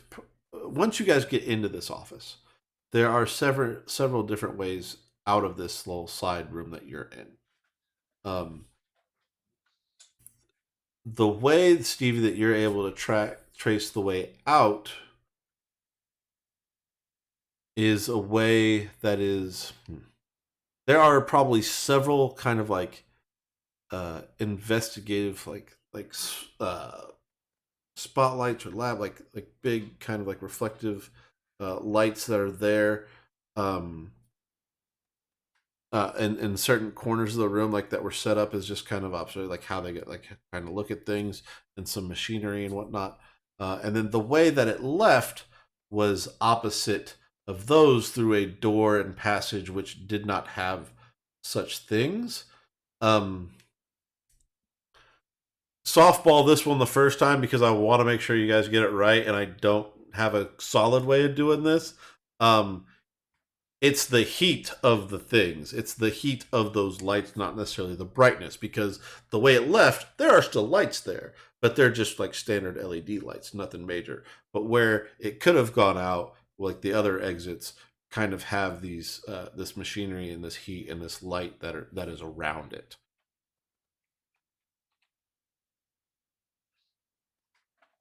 That's what I got. All right. So, in the hallway, how are you guys doing? You guys got all your stuff answered that you want answered? Can I dig through the notes more? Like, is there more in there? No, not really. There was Or only there was the one witness was the only one that was left behind. Now the witness is still there, but the notes are pretty thorough in the questioning. Again, he didn't really see anything. It was more of like, I heard this, I came into the hallway, I saw bodies, that kind of deal. There are some notes in his notebook about some other cases, mundane in aspect. Missing bike, somebody had their license plate stolen off their vehicle. Right nothing up my that alley. nothing that pertains to this. I would like to take a picture of the bodies with my BlackBerry as well. Okay. So like the wounds Sure. specifically, and maybe take pictures of the notes with my BlackBerry. Yeah, not a problem. So I You can have do that. those stored. Now, do you guys kind of want to like pull up and share data here, or do you want to like head out and share what Maybe everybody head out, found? yeah. Head out? I think I mean, I'll go inside unless they come out before, I think like Stevie like has the book tucked in like in its wrappings in the hazmat suit and is like cross-armed trying to carry it without noticing. Be like, guys, let the book out. Okay. So you guys make it out of the facility fine. Like you had permission to be there, so there's no big deal. You leave. The gentleman that French you got the notebook from as you exit the building, nowhere to be found. He's apparently left for the evening. There's the same officer. Officer. Gonna drop it off, so I gotta drop it off. Okay. So you find like in the kind of like the decom tent, you go in there and it's like, hey, so like I got what I needed. Here you go, and you just hand it off to some busy bee. Like thanks, and he's running back to like some little tent where there's a couple of computers set up and people are kind of like transcribing things. But your egress is fine. You guys are able to leave the scene without causing any major incident because you were allowed to be there. Where are you guys going? Are you going back to the coffee shop? Or anywhere else, really? Like that's the one location you guys all kind of have together. So unless somebody, I just assume that's where you would go. But again, you can head wherever you want. Yeah. I mean, I feel like that's the easiest place to go. Are you sure we can go to my apartment that is a studio apartment and it has nothing in it? I mean, I'm assuming like Stevie's apartment is probably above the coffee shop. In all honesty, Probably, yeah. That sounds better. Yeah. Okay, we can go to the poorhouse. All right, so you guys go to the poorhouse and kind of go over everything that you guys have found out. Zeph. Did I get a text message back? You've probably gotten a couple back since you've left. The first one being like, please explain more detail. This looks like, can you give us a better explanation of what happened here? That kind of thing. And there's a little bit of back and forth, like kind of during the drive. Yeah. There is concern that the being might be some sort of like parasitic, necrotic type entity for you. The circular wound that had kind of like the blackening of the veins around the wound is what led to that conclusion. So there is some suggestion there to be careful about that and to make sure that whatever that picture was attached to is dealt with accordingly as well. Okay. So yeah, I think that's kind of where those texts and like where that conversation leads up to now. I'm assuming kind of like on the way back, you guys sharing information on the way back or when you get back to the poorhouse? I think Stevie would be silent the car ride. I feel like there's kind of like this whole like what the shit kind of feel over everything. You just infiltrated a crime scene, did your own investigation, and left for reasons you're not quite sure why, right? But I'd say on the way back, Zeph, you get that information from your phone. Is anybody... So... I'm also sending texts alluding to Nick, not saying that like there's another creature potentially to see if there's any info about that they have about that. But You don't get the response to that is simply that they would have to do more research. You don't have anything. It's still kind of the same concept of like they're not ruling it out, but they're not confirming it either. It's nothing like what they've heard of previously. Cool. I'll just put definitely shaping up to what we were expecting. Mm-hmm. Does anybody else need to do anything on the car ride back? No, Nick is pretty he's pretty quiet about the whole thing. Yeah, this is new territory for him. My phone's dead. Phone's dead. Yeah. Because you tried to charge it on the way back, but like the cigarette lighter hasn't worked in like months, right? So like it's really finicky. Every now and then, if you turn it just right, it'll charge for a little bit. But then there was the fact that you like ran over the hump, so like yeah, that it hasn't worked at all for that drive. Yeah, the water damage, and I think I'm There's also Yeah, and the I think water I'm- damage. Yeah, I'm still suspicious of Nick, so I'm not gonna say anything. I guess it's a quiet car ride. Okay. So you guys get back. You're back at the coffee shop. It's still kind of, you left it with a closed sign, like nobody showed up while you were gone. You get in there. You kind of have the space to yourself. Well, how do you guys do what you want to do? So we just like what what what do you think's in that book, Stevie? What book? Well, just Stevie. What do you think's in that book? I'll pull it out and like put it on a table and like take my paintbrush and like put the wrappings off of it. Like I don't trust this motherfucking thing at all. And I'm just gonna like look around it and try and figure out if I've seen this marking at all, like symbology wise. Why Have I seen this marking at all? Yes, Zeph. I mean, so Can't blame yes. Josiah for giving me everything I want in No. his I mean, campaigns. it's fine. Oh man. So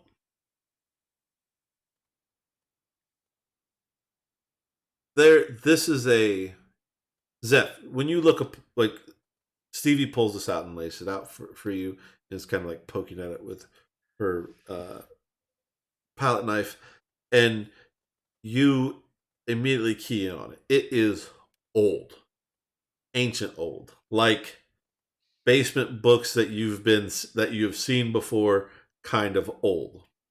Okay. And again, trying to keep some of your back stuff, but like that basement, you know which one I'm talking about, right? Yeah. Okay. That place kind of old. You said there was a in the There is a red dragon-ish shape. There's a dragon that is red tinted, but yes, for you, it is a red dragon on the cover of it, and that is the only markings on the cover of the book or on the back of it. Like for what's left, there's like a piece of leather that has been folded in half. That like there was obviously a spline in there, and some of that is still remaining in charred pieces of paper. But that dragon is about the only identifying mark.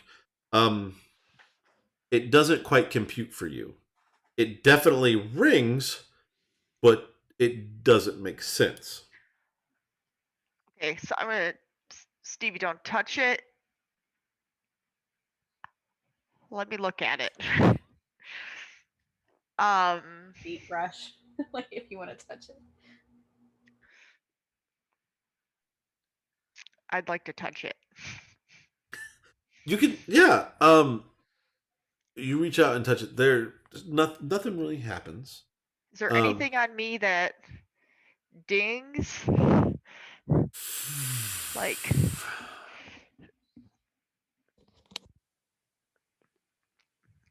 I don't know if there'd be like a reaction to No, something feels.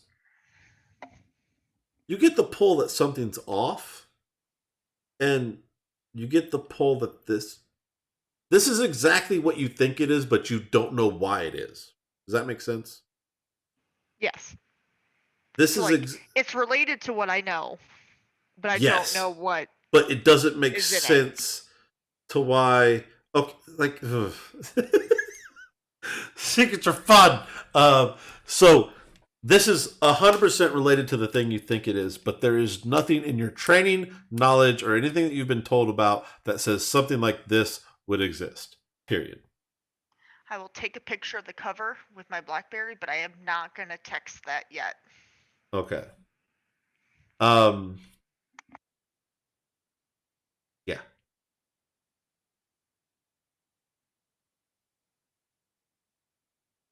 Does anyone have any familiarity with like the Red Dragon? Oh, the Red Dragon. I deliver there all the time. What is it? It's a Chinese food place. Uh, Is this where I grab the book? Like, here, let me take a look. Maybe we need to go to this Chinese food place. I really don't want to derail the campaign like that. Go there. Well, it is DC. So there is also, Zeph, at this point, you get the feeling that the book at this point is, or what's left of the book, is mundane. There's no kind of it pulls you in the direction of like, what the shit, but you don't get like a feeling of any kind of magical energy off of it. Perfect. Okay, cool. Stevie, since you've had the book, you don't see any aura like coming off the book anymore or around it. And so that has since faded and stopped. It's like as soon as you move the book in the room, like it didn't trail off. Like it was that point, and that book was at that point. But when you move the book, it was over, right? So it'd be safe to say at this point that there's nothing necessarily about that book left that presents any kind of aura or power or anything like that. I think Stevie would still be paranoid and would still poke it with her paintbrush. But I think she would spend some time conveying like the aura thing of like the two separate paths. Like she knows that it went this way from the shop, sort of thing, or like the direction of the fog aligns with like what Nick saw. And then just be like, what did you all find out? Heat So- is going to be our friend in this one. But You said is going to be? Heat will be. That's interesting because dragons typically breathe fire. Fire is heat. You mean like this is an actual dragon? No, I don't think it's an actual dragon. There's I think something with the symbolism here and yeah, there's definitely something weird. I can't quite wrap my head around it. Zeph, as far as when they talk to you about it being like a necrotic parasitic type creature that is left, and to make sure that you like with the wound and dealing with that, that is something that you do know a few things about, right?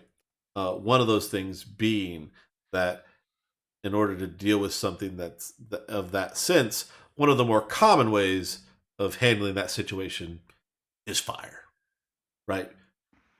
Like fire to cauterize a wound or burn or destroy, that will tend to clear up most parasitic type infections.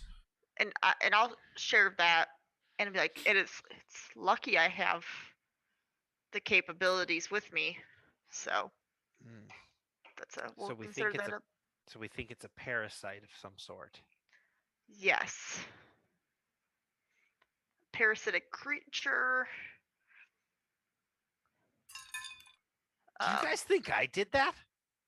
I don't think yes. I was gonna say I don't think I did. I feel like it's going in a direction, and I don't think I did that.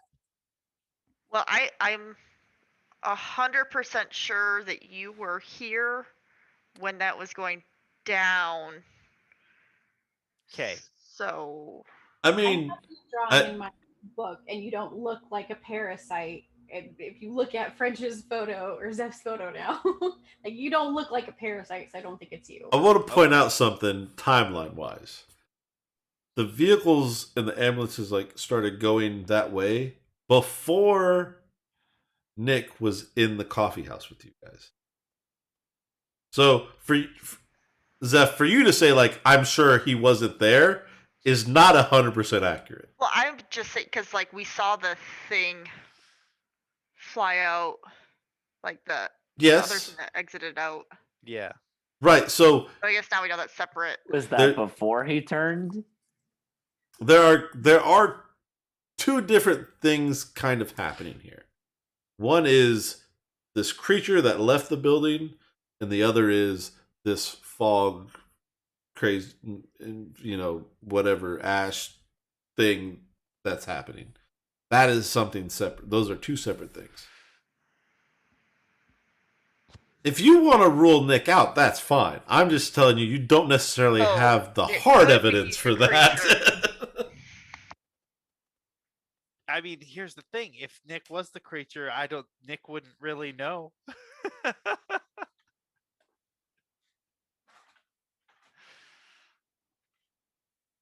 However, it would stick hard to like you don't. I think like the sketch that I have of you and like what I can see in us like trying to stab you, you seem more like slashy, but not like suck the life out. fair. But there were slashy marks. There were slashy marks. I don't know.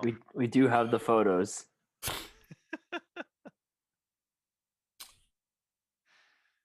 I guess the thing, I guess Stevie would know this. With this site, I can see magical influences, so I don't know necessarily if Nick would have pinged with a transformation, and that being separate than what I could see. I feel like it might not, but So, okay, here let's look at it this way. That to help out a little bit, but also possibly scare the hell out of everyone. Stevie, you're kind of struggling with this, with the Nick situation.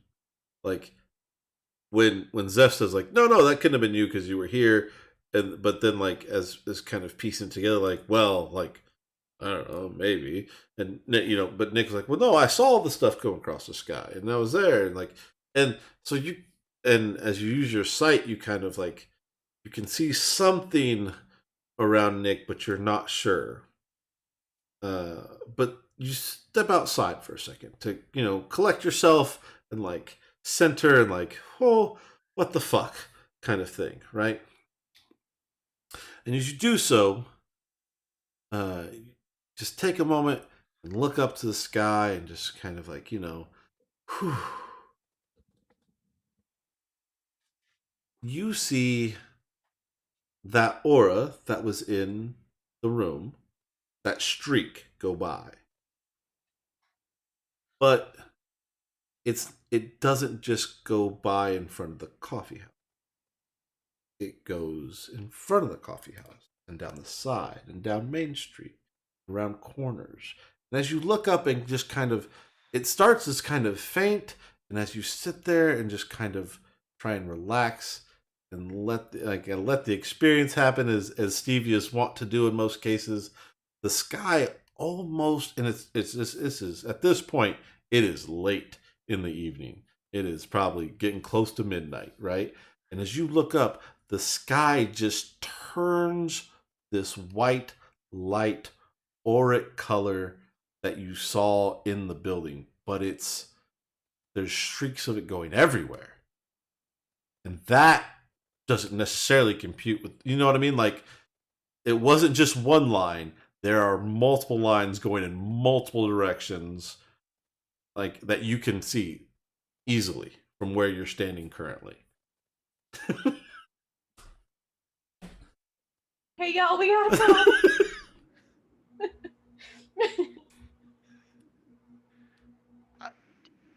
I mean, did I hear it? It's everywhere. It's everywhere. There's no path. It's like everywhere. Do you think you have a concussion? No, sometimes I hallucinate, but I don't think I'm hallucinating right now. Okay. That's good to know. But what do you see? What's everywhere? What are you seeing? So I think Stevie would have described like the pathway to Nick probably in that adjoining room of like I'm seeing two things here now. and you can write it off as like she's fucking nutcase. Like, who knows? But I think she would describe exactly like, it went down here and I can see it curving, but like the whole sky is this thing now. Like it's permeating everywhere. It looks like it's not just a single path now. Like I can't track it. It's everywhere. Oh no, Exactly. Oh no. that's not good. It doesn't sound good. You said it before. It didn't like heat. Yes. Yeah. I'm It gonna pull out. was away from like lights that would make heat. It avoided it. Does it seem like that is doing that now? So the thing that didn't like heat would have been the creature side of the two auras. And this is the fog cloud side, right? The fog cloud side does not seem to have, even though it did leave the room the same way. Like out here, like there's street lights, there's buildings. Like it doesn't seem to be avoiding. Kind of hard to tell, but like you guys are somewhat supernatural in your abilities.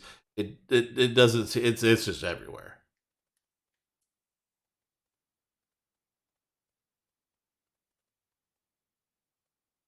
You're muted. Just saying that's weird. Yes. The whole Okay. point. So how do we? Is this something we need to stop? Do you think? I don't know. Like I can't even see anything.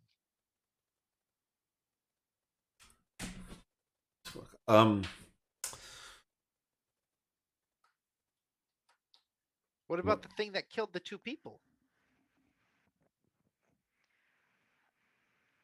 Yeah, that probably also needs to be stopped. I feel like there are qualified people for this, and I don't know if I'm it. I think you might have to be it. Well, I guess. You bring up valid points. I'm not hard to convince of things. But we don't even know what we're up against, right? Well, we know a couple things, right? We know that it's a potentially a parasitic necrotic type creature. What does that even mean? Well, it 'Cause feeds. I understand like the individual words, but like together, they don't quite make sense. I don't have the time to give you 18 years worth of education in these creatures. Just need you to take me at my word for it. It doesn't like heat. That's good. I have a flaming blade. We also have some hot coffee. We could probably heat up some other things. That's a good idea. We should get some coffee. Got a big thermos ready to go. Stevie will go and make like coffee for you specifically. We're gonna defeat this creature by throwing boiling coffee on it. I mean, that's a theory. What, Zeph, upon getting this extra information from Stevie about the sky and what it looks like, are you relaying that information? Yeah, and I'm probably gonna relay. Just send a picture of the book and be like, "This was found. I'm very confused about what's going on here, but it seems to be something big." Okay, so throughout the course of your investigation at the university, again, you basically obtained all the information that was kind of there in the prologue. There are documents that tie the book, the setting, to the place, which was in Israel, about the fact that it is old, 16th century at least, bound leather. And you're sending all that to them. Am I understanding that correctly? Including a picture of said thing. Yeah, I feel like I am a little bit in over my head, but I don't want the others to feel like that way because I feel like Nick and French are like a half a breath away from running up the door. I feel Stevie's actually pretty cool, calm, and collected, so I feel good about that. Like, I got my one person that I need to be cool, calm, and collected, fine. But like, yeah, for Right. So, Zeph, as far as like what you do and how your things are concerned, you have two issues right now. You have one of like there's some sort of creature out there, and you have two of there are two people that are now aware of all this stuff that are not necessarily part of your job, and you don't necessarily want to let them just go out and tell everybody, right? Like that is a thing. Um, you also know that like encountering this thing is the most dangerous thing that you've heard of anybody coming in contact with in quite some time. Again, little demony, devilly type things have popped around. Nothing like this. Nothing doing this kind of stuff. And again, like you said, you've been here how long? a week and a half, 2 weeks. Week and a roughly. half, 2 weeks from leaving.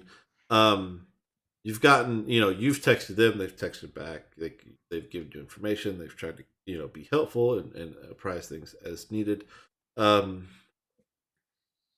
You text all this you text, the picture of the book and like what Stevie has seen and that, and you don't immediately get any kind of response. It's just that probably happened as soon as Stevie came back in. Like you realize, like, oh shit, right? And then kind of the rest of the evening plays out, and as you guys kind of have wrapped up, as far as like sharing of information of what everybody found, uh, Zeph, your phone rings, and that's bothersome because I don't get called. exactly. Is it the same number? It is the place that you think it is coming. Yes, it is. Okay. It is the right people. I'm gonna answer, Mhm. but I'm definitely not speaking English. Ciao. Okay. I could probably speak a different, right? I could speak a Yes, different I language. would say Yeah. yes. Yes. Um. Like making characters shit up as we go. Yeah, What I that's like part about of it. This Yeah. is part of the fun. We need to know exactly what you think you saw.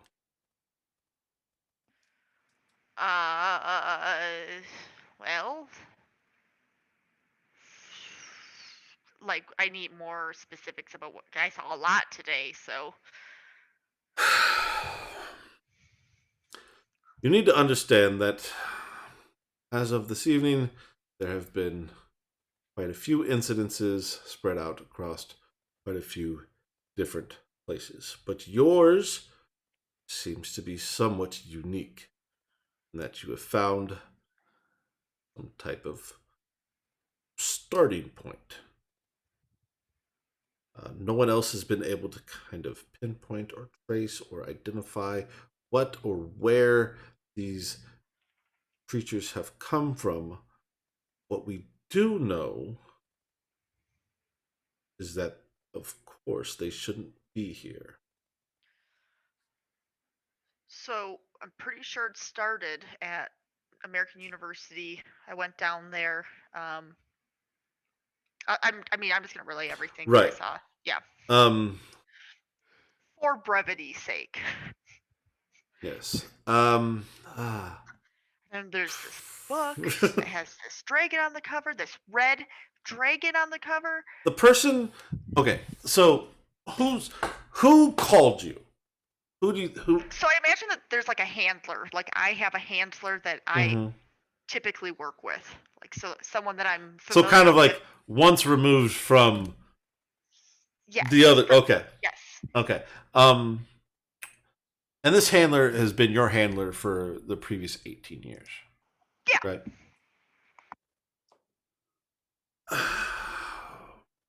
What? Okay. What's just so I know, so I can make some notes. Male, female. What's the name of your person? What's the name of your person? Oh man, I wasn't prepared for this. I know, right? I love the fact that I could just put that okay. on you guys. Because I love it. My handler is male. Okay. His name is Giles. Just 'cause that's good. Okay. Yep. Uh-huh. It felt right in my soul. Okay. Good. Buffy Figured would to be write that proud. down so I don't forget. Handler. You have an what people would almost consider too good of a relationship with Giles. There are handlers and there are whatever you guys are. And most of you are kept kind of arm's length and very professional and strict. But for whatever reason, over the years, you and Giles have really seriously been able to trust each other. Um, and after you kind of relay everything again, he tells you, Zafan, I'm going to tell you something that not, well, firstly, I can't prove without a doubt, and secondly, not everyone would believe it even if I could prove it. The book, that book that you saw upon your initiation, well, this is funny for anyone but pop references, but I can't make it because Zafan doesn't know any kind of pop culture stuff. Um, that book is very wondrous in its display. But there was a working theory that it is not necessarily the original, but more of a copy.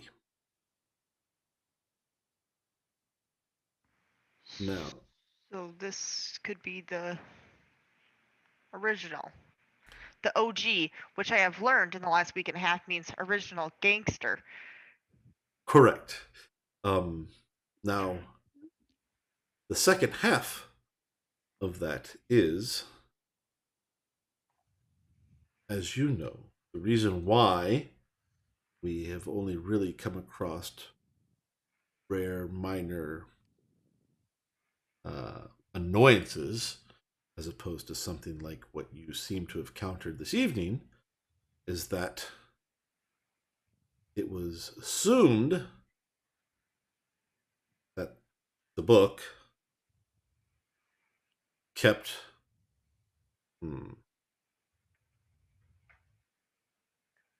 Giles, you can trust me. there was a theory that the reason why we don't see the creatures that are in the book is because they are in the book.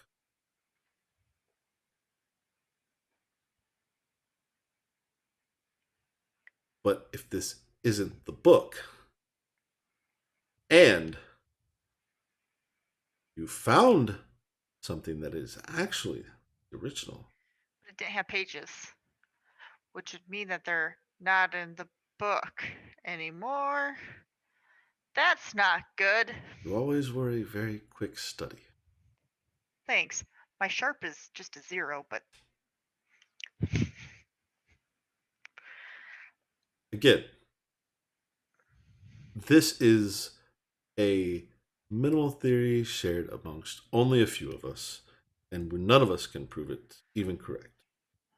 And there are plenty that would say that we are wrong just to ensure that the masses and peace of mind doesn't get out of hand. So saying your theory is correct. And this is the book. Mhm. And now there's just a poop ton of creatures unleashed throughout the Possibly. world. Mhm. What is the end goal? How do we stop it? How do we get them back into the book? Because right now the book doesn't have any pages or really anything. So how do I have to do we have to bind a new book? Well, up until this exact moment, there has been no evidence to prove that it wasn't the book. So what I can tell you is you were given a mission, and that mission has merit.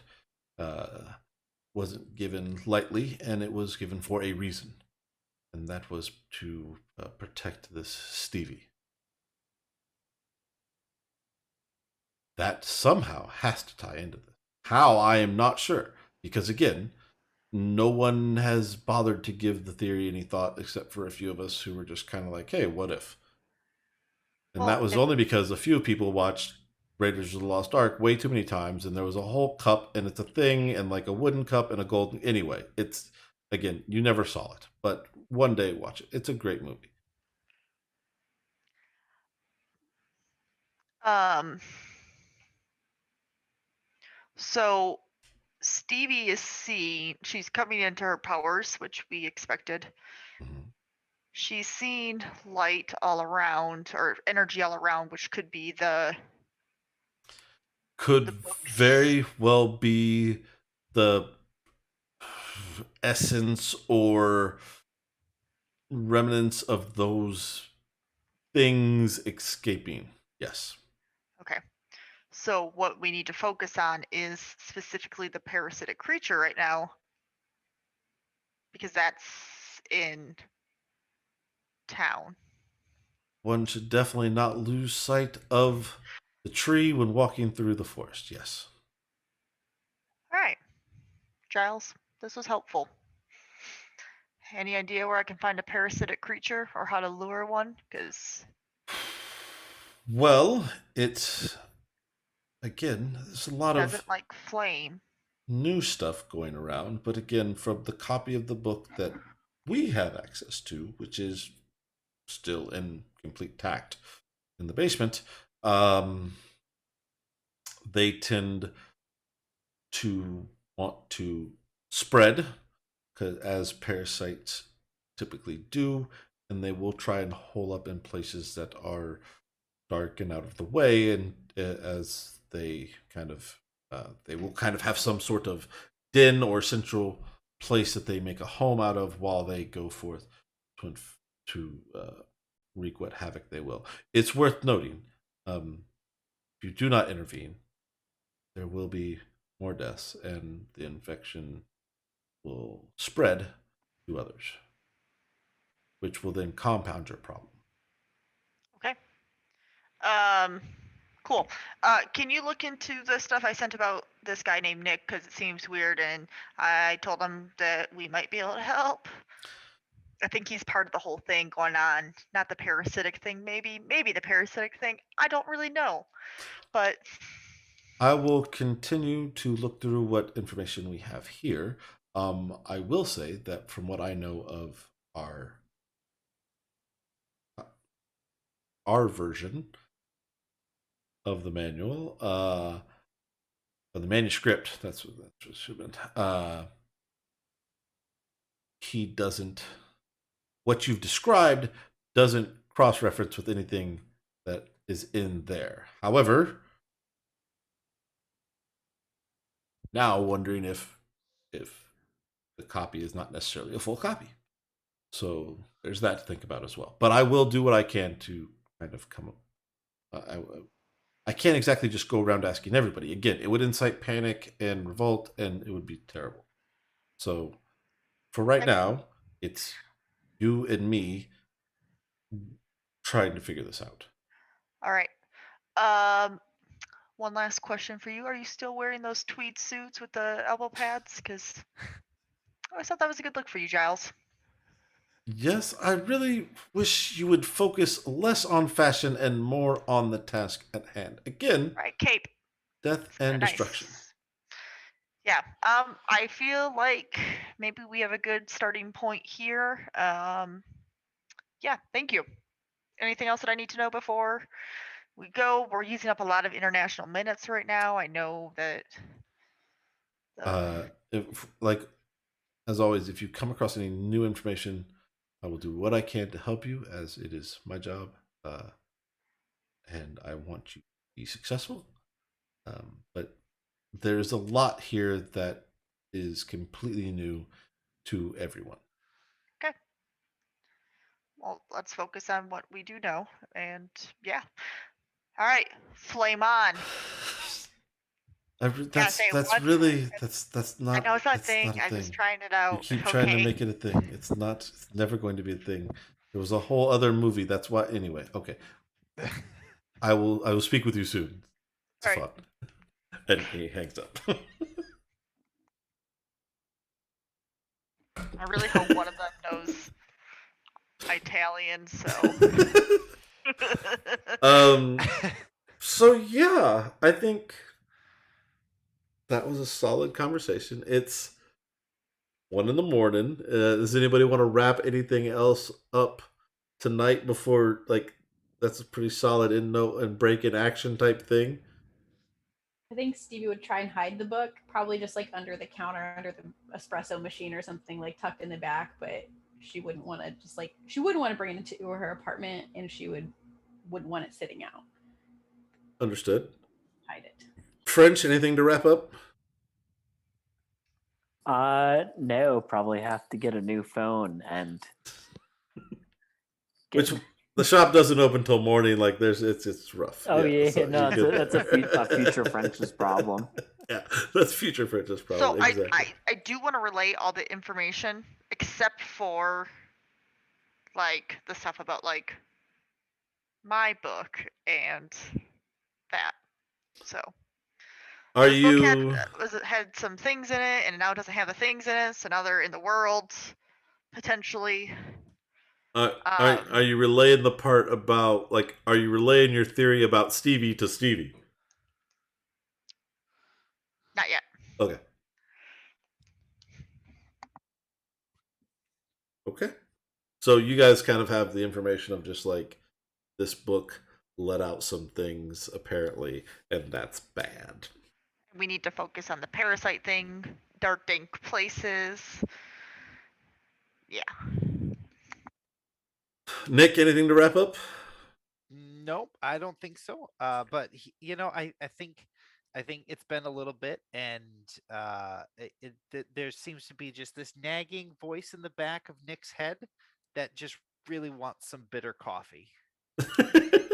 Okay, so Nick is gonna have a solid coffee addiction, is what we're going with. Well, and it's not even fully brought on by him. I think it's Brute. Brute really enjoys this, just like as being amped bitter up of a taste, Mhm. as bitter of a taste as he can find, and I think that's kind of what drives him to have this coffee addiction. Awesome, good stuff, man. All right, well, if that's it, anybody have any questions for the evening? We'll wrap up. At least enough to that. I'll turn off the internet for a second, so then you can ask whatever. Awesome. Well, everybody, better dice next time. everybody say goodbye to the internet. Bye, internet. If this was our first episode of Monster of the Week. If you liked it, this was a version of Seven Drunken Nights. If not, this was the Adventure Zone. Blame them. And we will see you guys in 2 weeks from now.